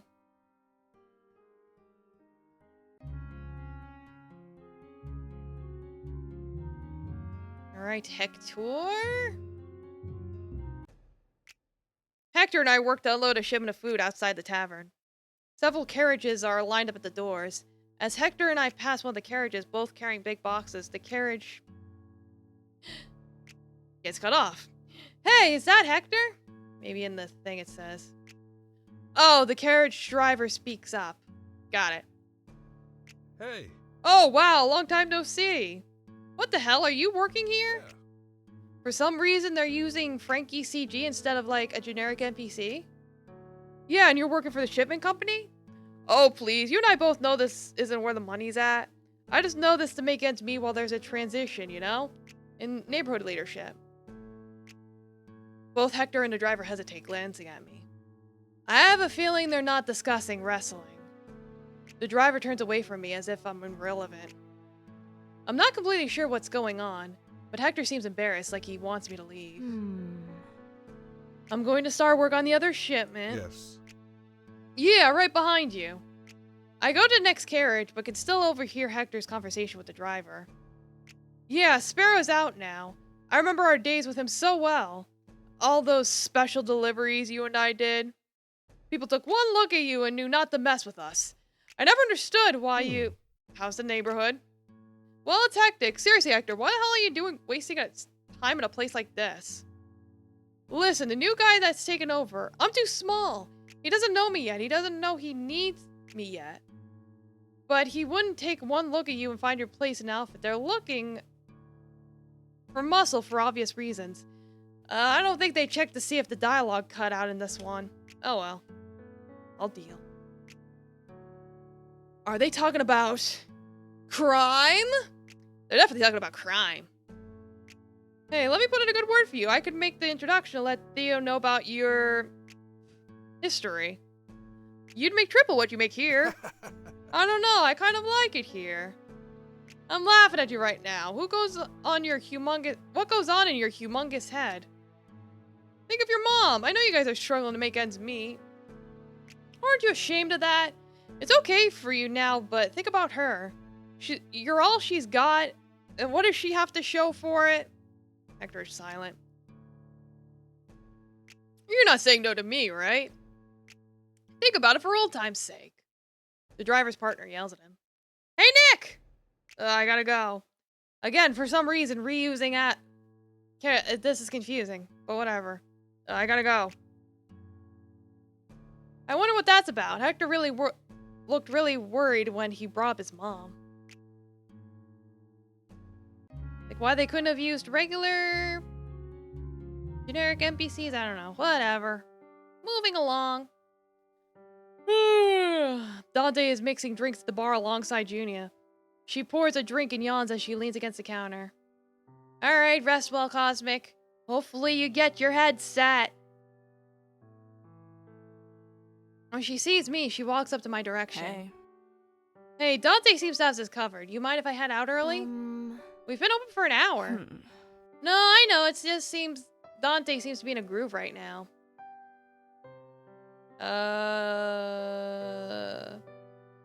Feeling okay? Alright. It's okay if you're not feeling alright. Please. Why wouldn't I be feeling alright? I look fine, don't I? You look very... I mean, you're perfectly... That's not what I'm saying, Junior. I'm just checking in. Just didn't sleep well, alright? I'm tired. I feel like I'm about to drop, and I feel like Dante can cover it. Yeah. I see. Okay, thanks for telling me. So can I go home? I look out the window and see it's snowing. Are you kidding? It's snowing buckets out there. If you're not feeling alright, then all the more reason that you shouldn't go out there on your own. What if something were to happen to you? Please. It's the middle of the day. This way. Just humor me. You can crash upstairs.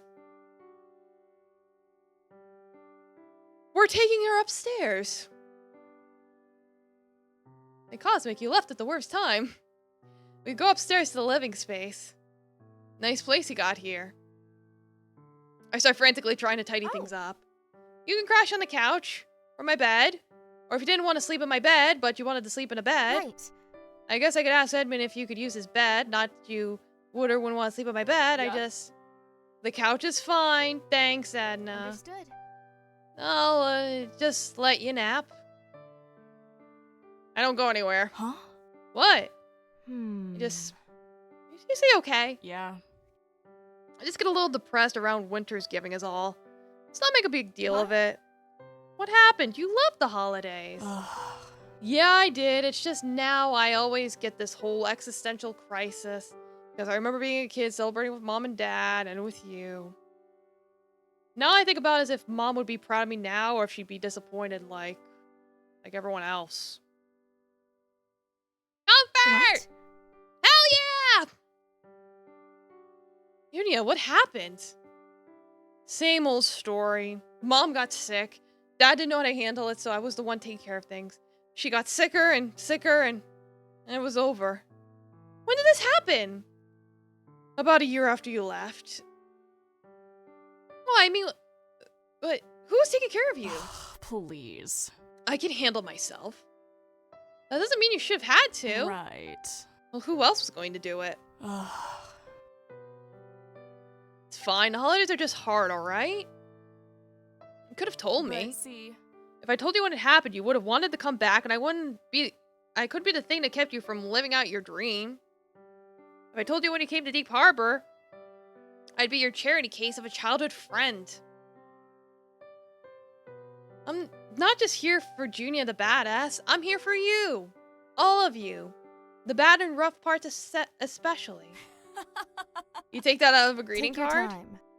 Maybe you're not ready to believe that, but I'll be here when you are. Edna? Hey, Edna? Yeah? Yeah? I could really use a nap. Oh. Sure thing!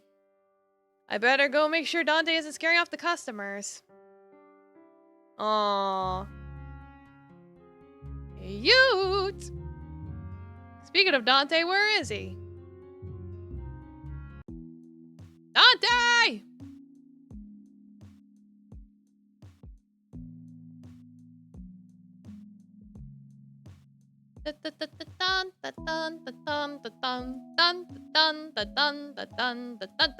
There he is.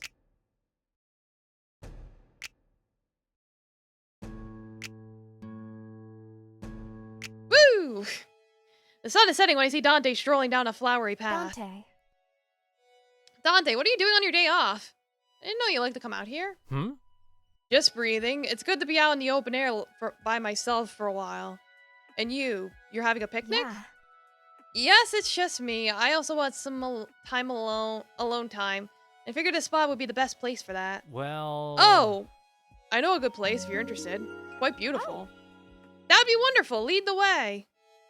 Oh, goodness. Domo Ember Mori, welcome. Thank you so much for the raid. Yeah, Soulless raid, let's go. Yes, Domo Raiders, welcome. Thank you for the raid. Give you a shout out there. But yes, welcome Raiders. I'm Blade Daloon, Kitsune Hunter / Animal Tamer. And yeah, I'm playing Bardic Quest for Love. How's my Riz? It's going okay, I guess. The one time I did a roll for flirting, I failed. So, you know. But yes, welcome Raiders. If you gotta eat or sleep or whatever, go ahead. Otherwise, kick back, relax, and enjoy the rizzing. It's like basically this game is, in this game, you are one of a pair of twins who have to run a tavern because your father is off, quote-unquote, slaying a dragon, quote-unquote. Yes, thank you, awesome Slide. Well, yes, Domo, welcome. Yes, Domo the Wasted Scout, yeah.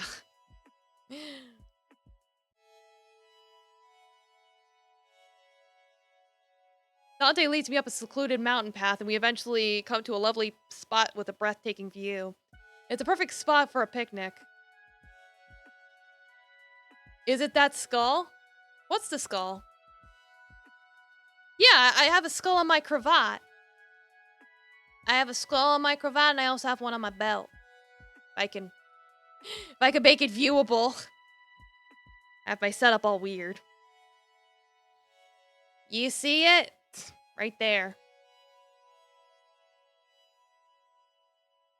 I like to accessorize with the bodies of my enemies. Very tasteful indeed. What enemies these are made of? Don't worry about it. Blood for the blood god, as you do. The sunset light makes everything golden and dreamy. Not good ones if they die. Don't worry about it. It's like, no, I'm a hunter. Kitsune hunter slash animal tamer. Like, some people hunt their trophies on walls. I like to accessorize. Yeah, you don't ask questions, exactly. But yeah, I hope you had a good stream. I hope you had a good time streaming your games and everything. Like I said, if you gotta eat or rest or whatever. Like, hopefully you didn't die too much in Elden Ring. In the distance, the castle grounds can be seen. It's a view straight out of a fairy tale. Whoa! Wow, Dante, this is amazing. I would have never found this place on my own. Thank you. Good. I was hoping you would like it. You deserve a place where you can be at peace. As I set up my picnic, Dante's voice trails off. He's looking in the distance, at the castle grounds. That place is Dante's home. That's the place he can't return to right now. I can't imagine how that feels. I can't imagine how worried he must be about the fate of his sister. Yeah, Dante's Inferno, exactly. By the way, Hey, have you been working on the Wandering Prince song? Don't forget, I need to give you some pointers. A necromancer accessories with their enemies just... Those were words you said. How many of those words were correct? I don't know. Dante smiles. Thank you. Thank you for the reminder, and thank you, Edna, for offering to help me with that. I'm gonna get going, though. Okay, be... Right. I know. Be safe. Dante. Not get my ass kicked again. Be happy. I bet your sister loves you, and I just know she would want that right now. You can only do so much for her. You have to do the best you can. Yeah, typing is hard work. Very difficult. You sound like her. She always knew the right thing to do. The right thing to say. I'm the overly emotional one, Uncle says. Meanwhile, my sister was the strong and cool one. Well, It's how she got so far in her career and protected so many people. Oh. She sounds incredible. It's an honor for you to say we're similar. heh. Yeah, she's definitely incredible. I'm glad to have her as my sister. But yeah, Anyway, enjoy the picnic, Edna. I'm glad I could show you this place. After Dante leaves, I eat quietly, enjoying the moment. I take in the romantic light and the castle in the distance. But yeah, if you want to see other parts of me playing this, I have a YouTube's. Thank you for the follow. Arigato. Domo. Welcome. I also have a Discord where we shitpost and update. Yeah. Be safe and be happy, Dante. That's my wish for you. My nose won't stop being itchy. Yes, thank you for stopping by. Awesome Sly. Yeah. Management time. Let's go. Like, who do I have to cater to today? Fun yes. and morale. Enter the Got it.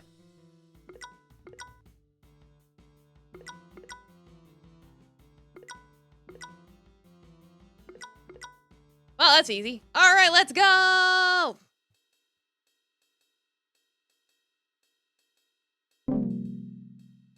No, my nose. Allergies. Help. All right, prep everyone. right away.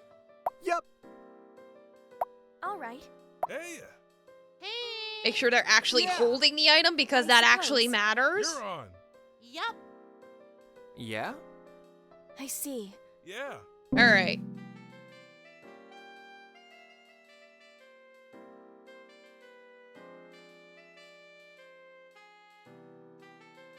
Like, oh boy, a lot of people are coming in. Alright. Your morale, your morale, your morale, your fun, your fun. Alright, so take out the fun people first. Sure thing.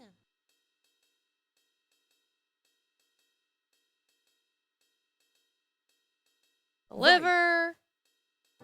Remember, it's not the livery, it's the struggle. Have you sub?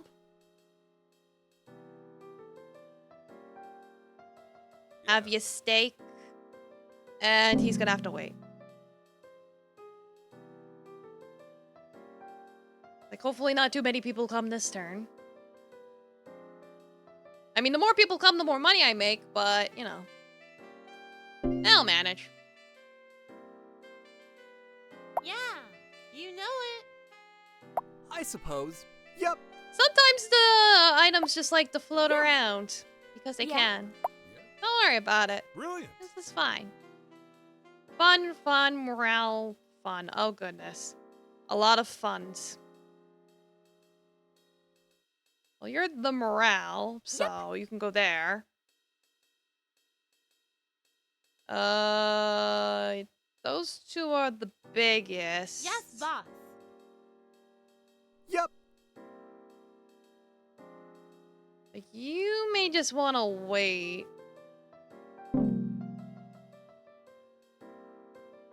It's not like they get pissed off and leave. They just sit there. Forever.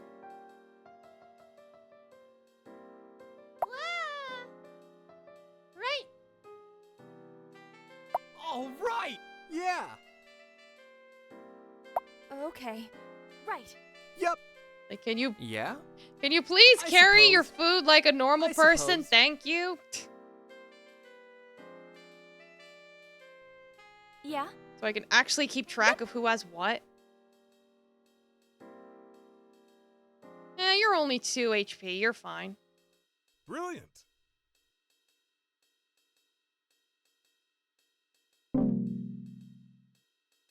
He's like, wow, I'm actually getting a lot of people coming in. Reputation's going up. And this time only one person entered. Fine, I see how it is. Okay.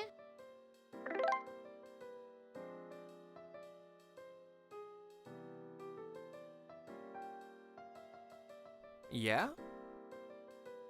Get you. I see. All right. Deliver. Hey. And there we go. Just 2 more waves. Like, you think they could survive this without rest? Yep.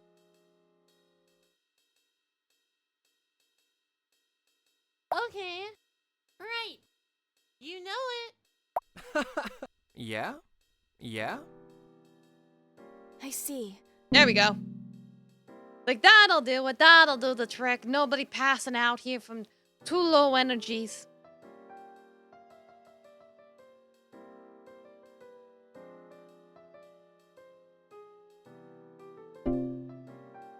I think the max amount of people that come in is 3 at a time, which is fine by me. Yep. Ah, goddammit, I didn't pick it up! Fuck!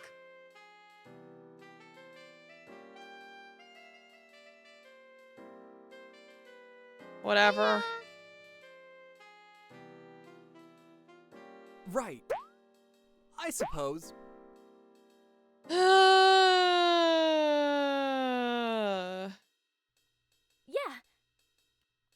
Yeah. Fucked that up at the last minute. Oops. Kid with 1 health left, and if I move them, that's gonna use up their action, so... Alright, I fucked that up.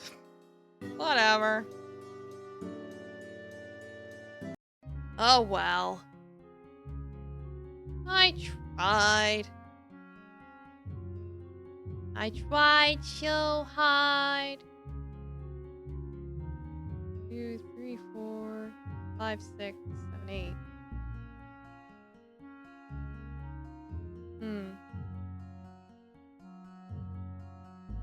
I'm just trying to think here, because it's like... I know some people are, like, really behind, but then it's like... The order's all messed up. I don't know. I don't know what to do, unfortunately.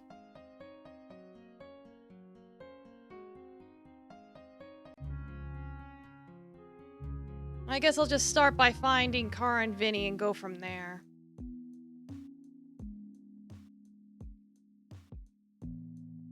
Okay, Vinny's over at the ruins, so where's Kara?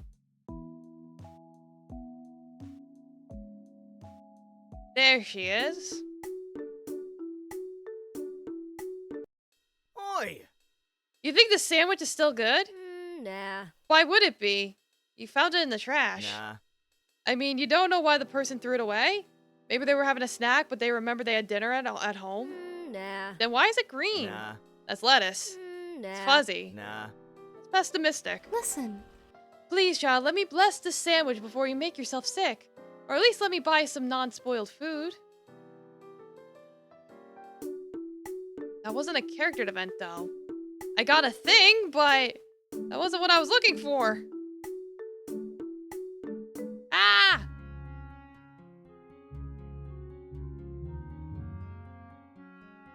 But she's not here. Usually if they're not here, that means they're out. And if they're out, that usually means I can get something. Oh, well. But Vinny was in the ruins. Vinny! Where'd you go? No, really, where'd he go? He moved to the arena, okay.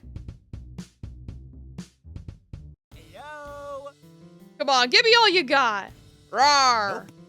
That would do anything. A roar needs strength, not just volume. Excuse me, what's going on here? Oh, hey, Ed, I'm just learning how to better use my voice to channel some animal instinct. The acoustics in this area are great for this kind of practice. From a monk? Not exactly the first person I'd go to. Well... Has the word tired his name. He has to know something I don't. Could be a nice parlor trick to have in our back pocket and could help scare any bad blood out of the tavern. I like it. Yo! If you two are done squawking, we can get back to roaring. Now try again. Roar! Yeah. That's more like it. Well, if it works, it works. Dang, again, that's not story progress. I need story progress. Ah!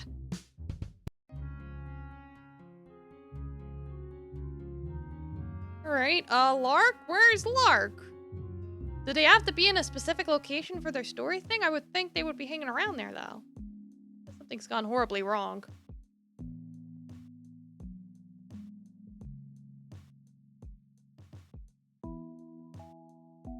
Like, Lark? Like, Lark, please give me some of your story, at least. Oh, thank God. Lark is hiding out on the dock. Hey. Hey. Oh. Hey. Lark. You're missed. No. No, I'm not. But You are. Now listen. Owen's driving everyone crazy. Turns out made by hand isn't all it's cracked up to be. Right. I know a little about that. Ovens aren't meant to whistle, are they? Really? You run a tavern. I thought you'd know better. Well... I trusted you to tell me you're the fucking mechanic. Oh well. I defer to my last point. I can hardly trust myself. What? Why? Well... Entrepreneur, prodigy, scholar, inventor, model, superstar, academy staff on indeterminate leave, prodigy, keyword, fucking crazy. Can't even jury jig an oven's components to work properly. I see. Not everything can be fixed. Sometimes they need replacing. But see... I'm better than that. I'm meant to be better than that. I'm meant to invent, to create solutions where there are none. You're just exaggerating now. What? Exaggerating? If theatrics was my goal, I'd be a bard. No offense. Well... You could have just told me what you need. I would have brought it or found No. it. A true artificer would have come up with something that works. What happened at the academy? This! And that's why you haven't been back? Yeah? I knew I was getting fired again. That's presumptuous. I should be fired. No. But you won't be. But see. I blew up the kitchen. Well, It wouldn't even be running in the first place without you. No. You'd survive. No. No, we really wouldn't. Now listen. We're not the Academy Lark. We don't need a prodigy. We just need you. And I need to tell me what you need so we don't have to deal with Owen having delusions of grandeur. Well. He is prone to delusion. Hmm. I'm home. Snap him out of it. Bye. I'm the only one who can. Maybe. Maybe not. Oh well. That's reassuring. See. But you're the one you're the one who I want to try to. I guess. Cheers, boss. Yay.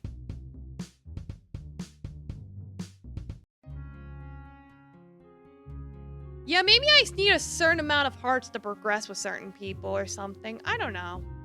Like, some people I have, like, completely maxed out, and then some people I don't. I don't know how I'm gaining affection, and I don't know where my items went.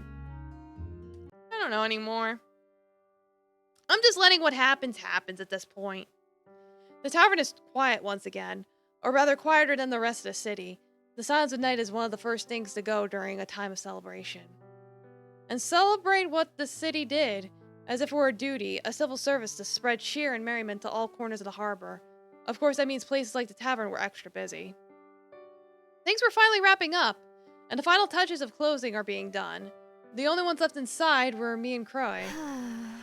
Boy, that was surely a day, wasn't it? Simply put. Not even the busiest of shifts can halt the march of time, Edna. So yes, the day has come and passed. Nice to see your humor has remained intact. Can't say my sanity has. Well, you're free to run tests to determine that when we're wrapped up here. Yeah. Besides, I'm sure it's helped that you've had off from schoolwork all this time because of the holiday break, right? No. Not quite. Huh? What do you mean? Aren't you also a student? Also a teacher assistant in case you forgot. As such, the piles of paper all teachers have due before break starts were handed off to me. I've been grading them along with my continued work on my thesis. What? You've been working as normal all this time. Indeed. Even more so now that I think about it. Unacceptable. That's terrible. You've had no days to enjoy all the festivities. Actually, tonight after this, I'm technically all done. I have no further commitments or assignments. I'll finally be free, at least for a while. Pretty soon the break ends, and then it'll be the normal grind all over. Well, what are you gonna do with your free time? I don't know. Oh. Another rare admission from you. Right. See. I'm serious. I did have Continues. something planned out. The schedule I planned was packed full of fun activities I hear people enjoy during this time. Gingerbread house making for 15 minutes, making snowballs for 10 minutes, trying to make a snowflake with your tongue for 20 minutes. It's a lot of work. See. What everyone here said when I brought it up. I tried to tell them the best way to have fun was to mandate it, but they all looked at me weirdly and said they had flashbacks to school. I think so. I'm inclined to agree with them. I was afraid you'd say that. I wanted to get your opinion on what to do. I think it's a perfectly healthy way to organize one's time, but everyone seems to disagree. You seem like the foremost authority on this sort of thing, no? What would you suggest?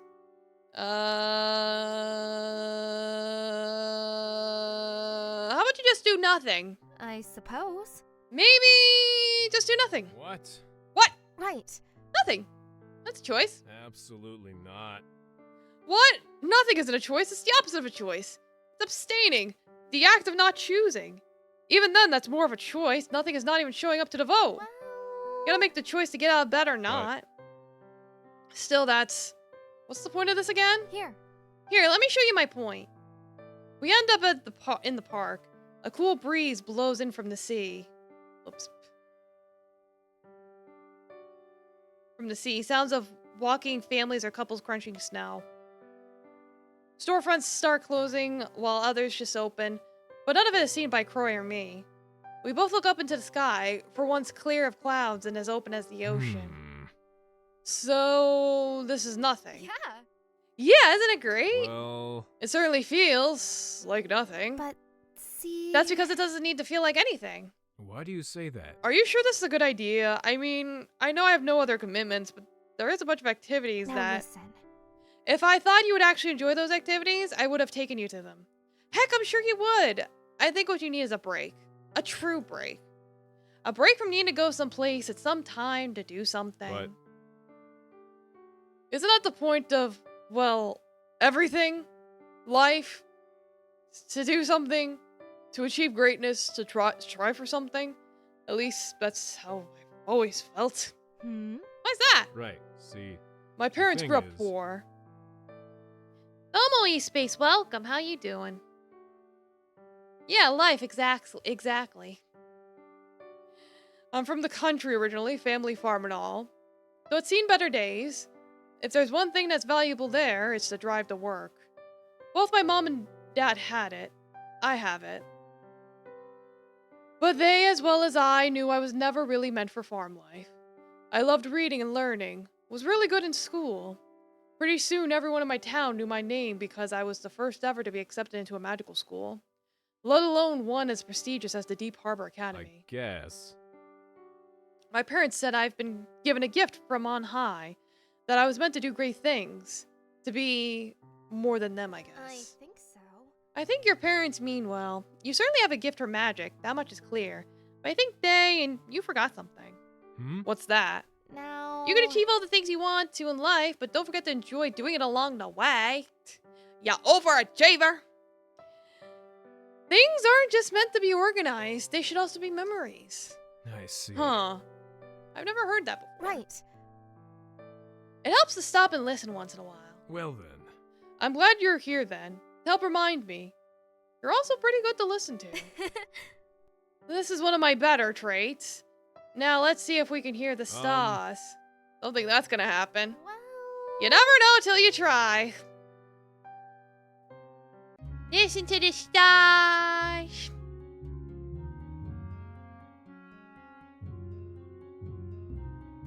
Alrighty. Glasses and Frankie. Right. Unless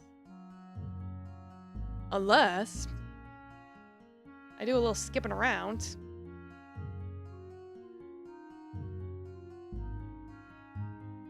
I know Owen needs it. But then I'm just gonna hit him anyway.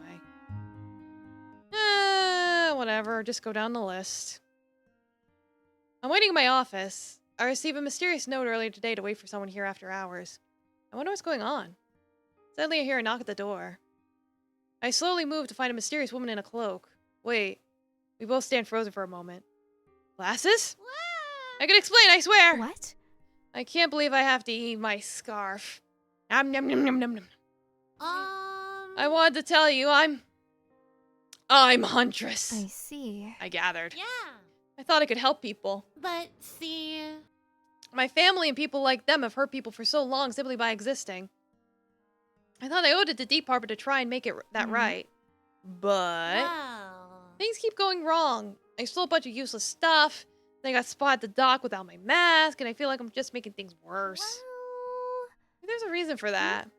What do you mean?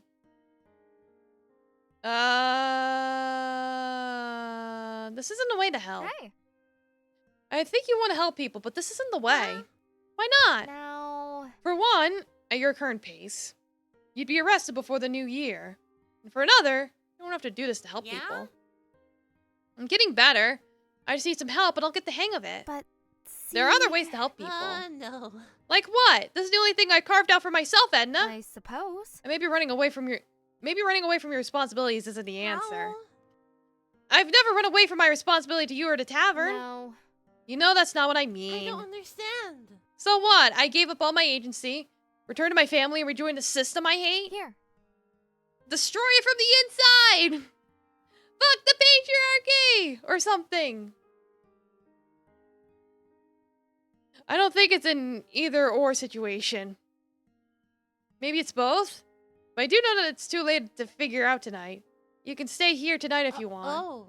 Thanks. Frankie. Yeah, anarchy! Anarchy! Anarchy! It's my and Frankie's day off, though I don't know where he is at the moment. There's nothing quite like retail therapy to relax after a hectic week. I wonder if there's anything new in the market with the holidays and all. I may as well buy a few presents for the gang. I discover Frankie amongst the stalls. Oh, what's Frankie doing? Hey, listen. I'll give it to you for half the amount for charging. Sir, I'm sorry, I cannot accept that price. I have a family to feed, you know. Huh? Sir, I understand if you have mouths to feed, but the price you're charging for me is ridiculously overpriced. It's no longer fair. Overpriced? You know how much my overhead costs are? No! No, I do not know how much they are, whatever those are. I'm sorry to hear that, but that doesn't change the fact that your prices are grossly unfair. Half or nothing, good sir. Nothing then. This is preposterous. Very well then. That's one fight in a row.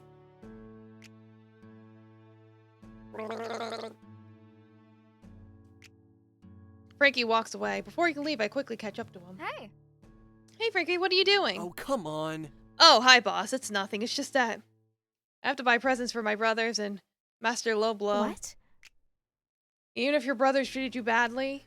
Yes. Huh? Even if your masters sent you to us? Oh, well. I'm the youngest one of my family and at the dojo. It's a tradition for the youngest to get his elders and superiors presents for the holidays as a sign of respect for them. I suppose. So that means... Yes, practically everyone. See... And do they get you anything in return? Nope. No, at least they don't need to. Not that I'd ask them to anyway. Well... You need help? Hey, This is listen. tough for me to admit, boss. I don't want to make my stay at the Ready Bready last any longer than it has to. But see? So yeah, I figured I'd better get everyone something good so that they don't bother me. I mean everyone. I guess. Alright, if you're going to get everyone gifts, you gotta learn how to haggle. Come with me, watch and learn. Thanks. Thanks, boss. Together, Frank and I go through different stalls, haggling our way through each purchase with me leading the charge. My name is Edna. Yes, sir, we'd like to buy in bulk. If you give us a good discount, I'll tell everyone who patronizes my tavern how helpful you've been and why they should buy from you. By the way... Tell you what, I'll meet you halfway if you partner up with my tavern. It's called Ready Bready. Here's my card. Ooh. I'll make you a deal. How about co-signing your wares to my tavern and you give us a discount here and now? The Ready Bready is always on the lookout for aspiring entrepreneurs to support. We'll carry your products. I'd better pick something good out for Frankie later after he leaves. No reason he has to miss out on all the gift receiving. Like, yeah, buy him a nice present. Naomi! I'm exploring the docks when I overhear Naomi's voice. You cannot be serious. There's no way it costs that much. I'm not some run-of-the-mill pilgrim you can scam. I follow the voice and find Naomi standing in front of a vendor arguing. Naomi. Naomi? Naomi turns and sees me. Surprised, the color drains from her face. Hey. What's up? Nothing. I'm just trying to barter for better citrus prices. The bar was running low. I raised an eyebrow. Junior picked up the shipment yesterday. I don't sell fruit. I look between them confused. Wanna die? Will you please shut up? You're the one who wanted a better price. Naomi, what's going on? Naomi flushes and avoids eye contact. Nothing. It's not a big deal. I look at the vendor. She wanted to buy this, but insisted on only paying half the price. They lift a necklace with a symbol of Celine. Are you for real? Because you're hogging a bunch of stuff for triple what they're worth. How much is it? 20 gold. It's worth 7, but I'll pay 10. I set the money on the counter and accept the necklace from the vendor. I begin to walk away and Naomi follows. We get to a quiet area and stop. Necklace. I give Naomi the necklace, no questions asked. You're not gonna ask? Well... I figure if you want to tell me, you will, and if you're buying it, it's probably important. Oh, thank you. I'll just take it out of your pay. Of course. I'm just messing with you. Don't worry about it. Consider it a winter's giving gift. That's funny. Yeah? Oh, yeah? It's actually a gift for Kara. And here I thought you were officially a holiday hater. It's complicated, but I wanted Kara to understand that just because everything around us is weird doesn't mean I don't care about her. Have you considered just telling her that? Not really a words person. Well, I'm sure she'll love the necklace. Alright, Owen! Naomi storms into the tavern with rainbow-colored hair. Are you for real? Owen! What? How did you? Where is Owen? Owen appears, and when he lays his eyes on Naomi, begins to laugh hysterically. Hey! Not funny, Owen! You have to admit, Naomi, it's a little funny. How'd you even do this? But, see... I swapped your shampoo when you weren't around. When were you in my apartment? Wait, better yet, how did you get into my apartment? I might have copied the key and gone by before work yesterday. Owen hands her a replica key. You're not going to keep this for future exploits? That's very un-Owen of you. I gotta keep it challenging. You're so dead, Duquesne. I like the new style. I really like the new look, Naomi. Wow. Really. I mean, we'll have to be careful you don't blind the customers. Wanna die? Be careful, Ed. I can always expand my pranking radius. Forget I said anything. Now put your prank war aside, you two. We have a tavern to run.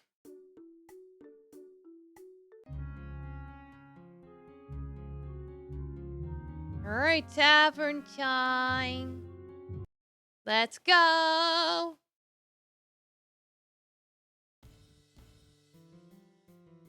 Alright, bold and inspired.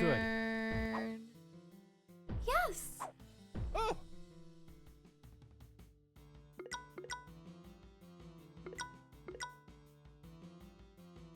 Get all those foods ready. Have your squash and eggplant. Let's go.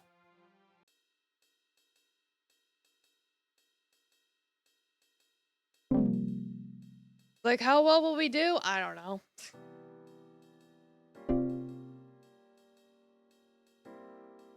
Hey.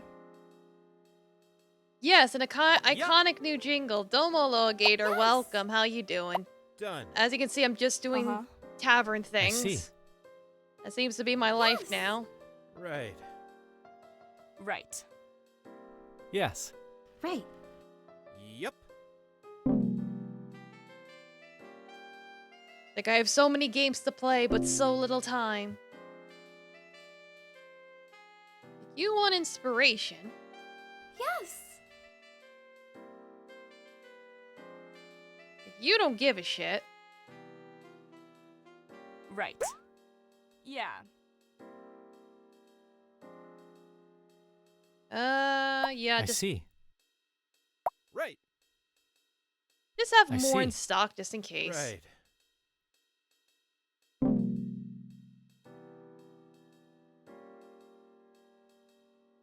Yes, Domo Narjani, it's Shin Comics again.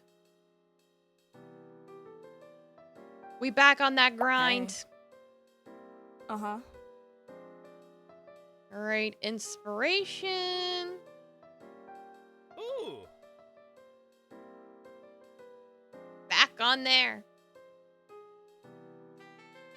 Pick up your Done. plants. Mm-hmm. I agree. Yes. Alright, so far so good.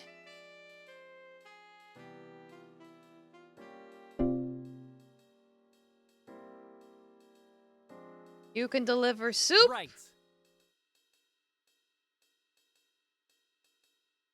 Like, the food gets in the way of them sitting sometimes. Hmm. Whatever.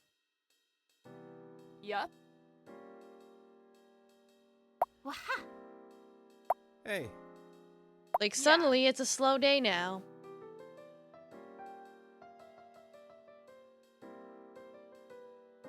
Ooh. Right.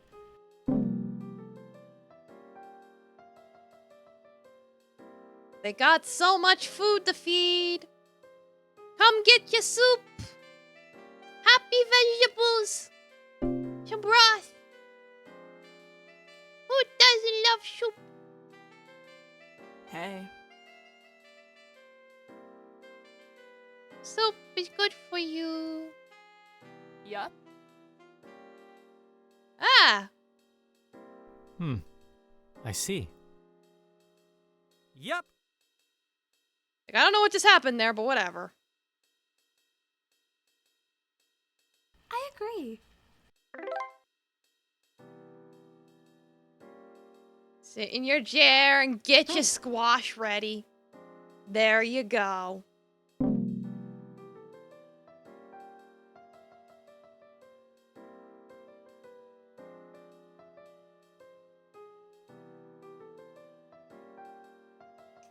Oh, now more people come in.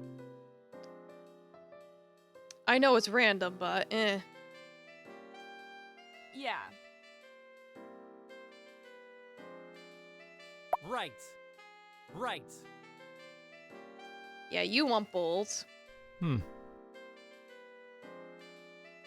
You want inspiration. Yep.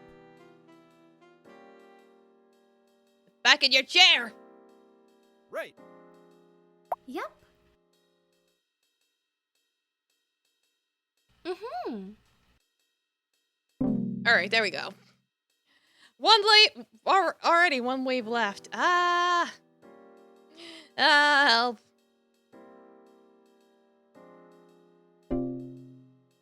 Let's see. They're both inspiration, so you two can just sit this out. Waha. Yeah. And there we go, all done. Yay!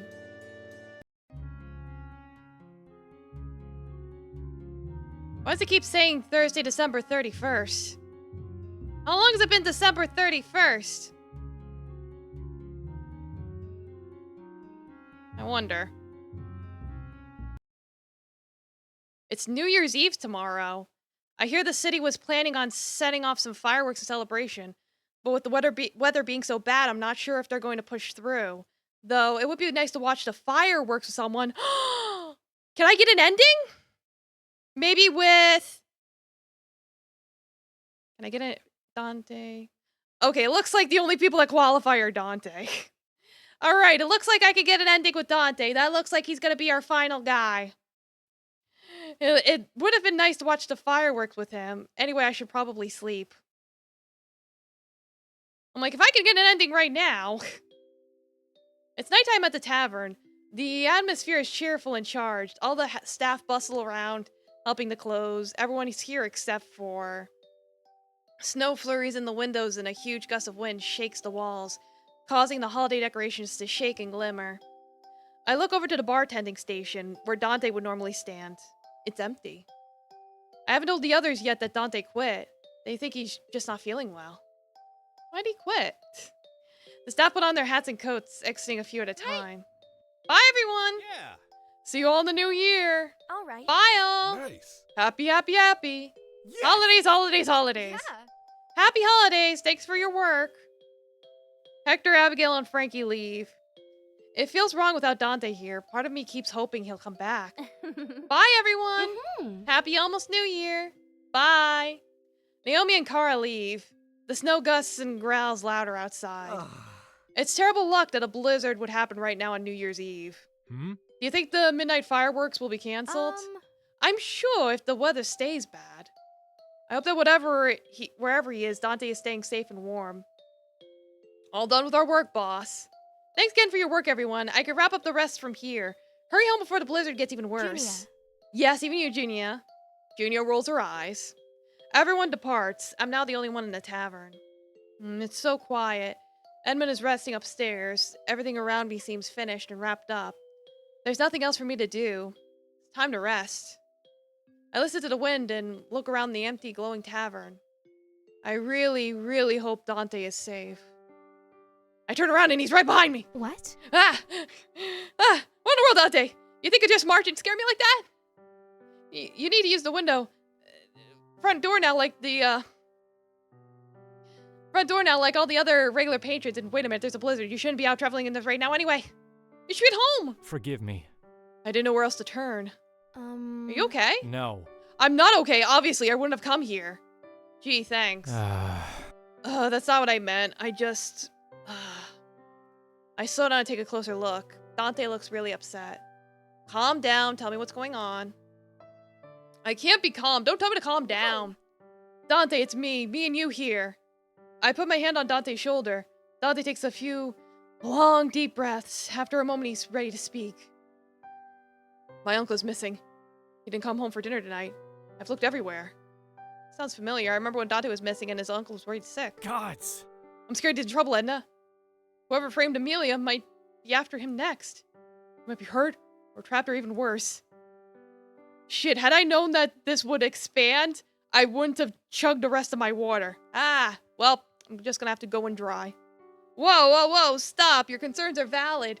I'd be worried too, but you don't know yet for sure that something bad happened to your uncle, right? There's a blizzard. That could be the cause for all kinds of delays. Let's not get carried away yet. Does he have any special holiday plans? No! But Are you sure? Trying to remember if he said anything. I know you get preoccupied sometimes and lose sight of the big picture. Stop! And don't lecture me like now.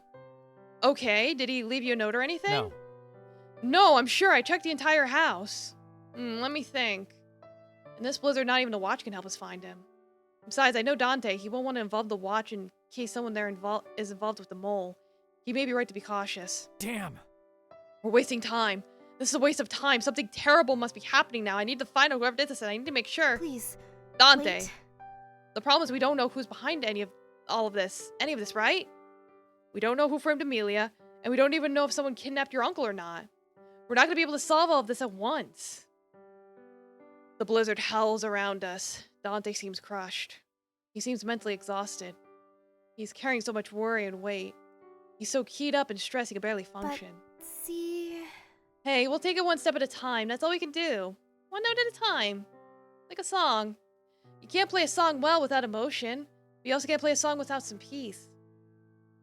There's the peace of knowing your playing of the song will get better and better. There's the peace of doing your best to find the right order. The words sink in. Dante straightens. I needed to hear that. Thank you. I'm tired, Edna. I think I have been for a while. Well... What do you think is best? Do you have any ideas? Well, when you were the one that went missing, your uncle and I found you because you'd gone to a safe haven. You had retreated somewhere that was familiar to you, although it wasn't an obvious place. It was somewhere you knew well, where you had many memories. Is there a place like that for your uncle? I suppose. He loves the theater. I didn't think to check there because it seems so ridiculous. But the theater is one of his favorite places in Deep Harbor. this way. Let's go there. We don't have any other ideas yet. But Dante, we need to be careful going out in this weather. I understand, Edna. Don't worry. I won't let anything happen to us. Let's go! Save the uncle! No Uncle Ben! We move together through Deep Harbor, and Dante shields me from the worst of the weather, using his superhuman strength to hold a shield as the wind roars around us. With Dante blocking the gales, I'm able to safely and quickly follow his lead. He's much calmer now. Wow, this is kind of incredible. Without him, I probably would have been swept away. How romantic. Dante's a strong, good person, and incredibly capable to boot, and he's got a nice little tushy. He just needs someone to remind him now and then. We enter the theater. The stage is empty. There are rows and rows of dark, empty seats. I don't see anyone. I shine a light on the first row. Please, wait. Isn't that him? Dante's uncle snores in the front row. He clutches a big box of popcorn. Hey! Uncle, what the hell are you doing here? Dante wakes him furiously. Gods! Uncle, what happened? Why did you come home? I was looking everywhere for you. Wow, the show's over? I must have overslept. This one was just so boring. What a shame and a waste of good talent. Huh? Boring? Overslept? Wait, you were here watching a show tonight? Why were you so shocked? I've been telling you about this premiere for weeks. Weren't you listening? Lad, I can't believe you missed that. I've spent hours telling you about the finer points of Deep Harbor thespian skills. And I even left you a note today to remind you of my plans. You didn't leave a note? What? I certainly did. I was a great uncle, left you a loving note next to a wonderful pot of your favorite soup. Holiday spirit and all. They ran frantically through their home yelling for Basti. The front door opened bangs, letting in a huge gust of wind. Uncle's note, covered in hearts, flies into the soup pot and gleams at the very top. Oblivious where Dante races right past it. Oops! Gods! Careless lad, the note is right there. Wow, the weather is pretty bad out there, huh? How fortunate for me that I could sleep through the worst of it here. I appreciate you searching for me in this blizzard. Dante, what's wrong? Well, He had a scare. Basti hugs Dante. It's okay, lad. I'm alright. I'm dying. Like, no way. I'm alright. We're alright. It's a new year, and while I know everything isn't perfect, it doesn't have to be. The fireworks start. I go to the window. Looks like the city has decided to do the fireworks after all. The blizzard's really cleared up. Dante. Dante, want to come to the roof and see them with me? I would love to do that. Basti beams. Dante and I come out onto the roof. Fireworks, brilliant, explode into the night air all around us. Deep harbor shines below. We can see the docks, the castle grounds, the tavern. The Wandering Prince song plays. Edna. Yeah? Yes? I would like to stay at the tavern. I'd like to keep my job and work with you and everyone else, if you'll have me. Yes. Of course, I'm glad you changed your mind. Yay! So are we gonna Forgive me. kiss? And I'm sorry for the way I've behaved. There's nothing you need to be sorry for. The world is full of so many ugly, scary things, isn't it? But beautiful things as well. Huh. And you're one of those beautiful things. Damn it, he rizzed me first! No! I'm the one who's supposed to do the rizzing! No! Whatever. Now kiss. I just got the credits! Alright. Oh, they sing a song! Oh, that's cute. Well, I beat the game. Technically speaking. Yes, there are other characters with other endings. Let me just pull it up for you guys so you wanna... Because I don't have the lurk at link anymore, I'll just... But yeah, overall, like I said, it's a really cute game. It could be better, obviously. So yeah, if you want to see the other endings, do it yourself. I'm done. But yeah, overall, it is a cute game. It's like, the characters are all cute and quirky and neat. It's like, it does need work. It's like, typos can easily be fixed. Fix the typos. Fix a couple of the bugs. Like, you know, with like the graph, like when you like click and drag with like the food and stuff, it like floats in the air. Yeah, it's like minor spelling mistake spotted. Exactly. But yeah, no, overall it's a cute game, and it is cool that they got all the voice actors, as you can see here, to be involved, and I'm sure they all enjoyed doing it. It's just, you know, it's rustic. It's got some faults, but they tried, and I respect that. So make a Bardic 2, The Quest for Soup, and just fix all the bugs and make it so that spending money is actually practical, and make it so that I could actually keep my items. That would be nice. But yeah, that is it for the stream. Tomorrow I am going to play more Goody Two Shoes. So thank you all so much for coming. I always appreciate you all here. Thanks again for the raids, the follows, the bits. I always appreciate y'all coming. Let's see, who should we raid? Yeah, of course. Appreciate y'all being here. I'm trying to think, who haven't I raided in a while? I don't think I've raided this person in a while. Maybe, or maybe I'm totally wrong. I can't keep track. I follow so many people.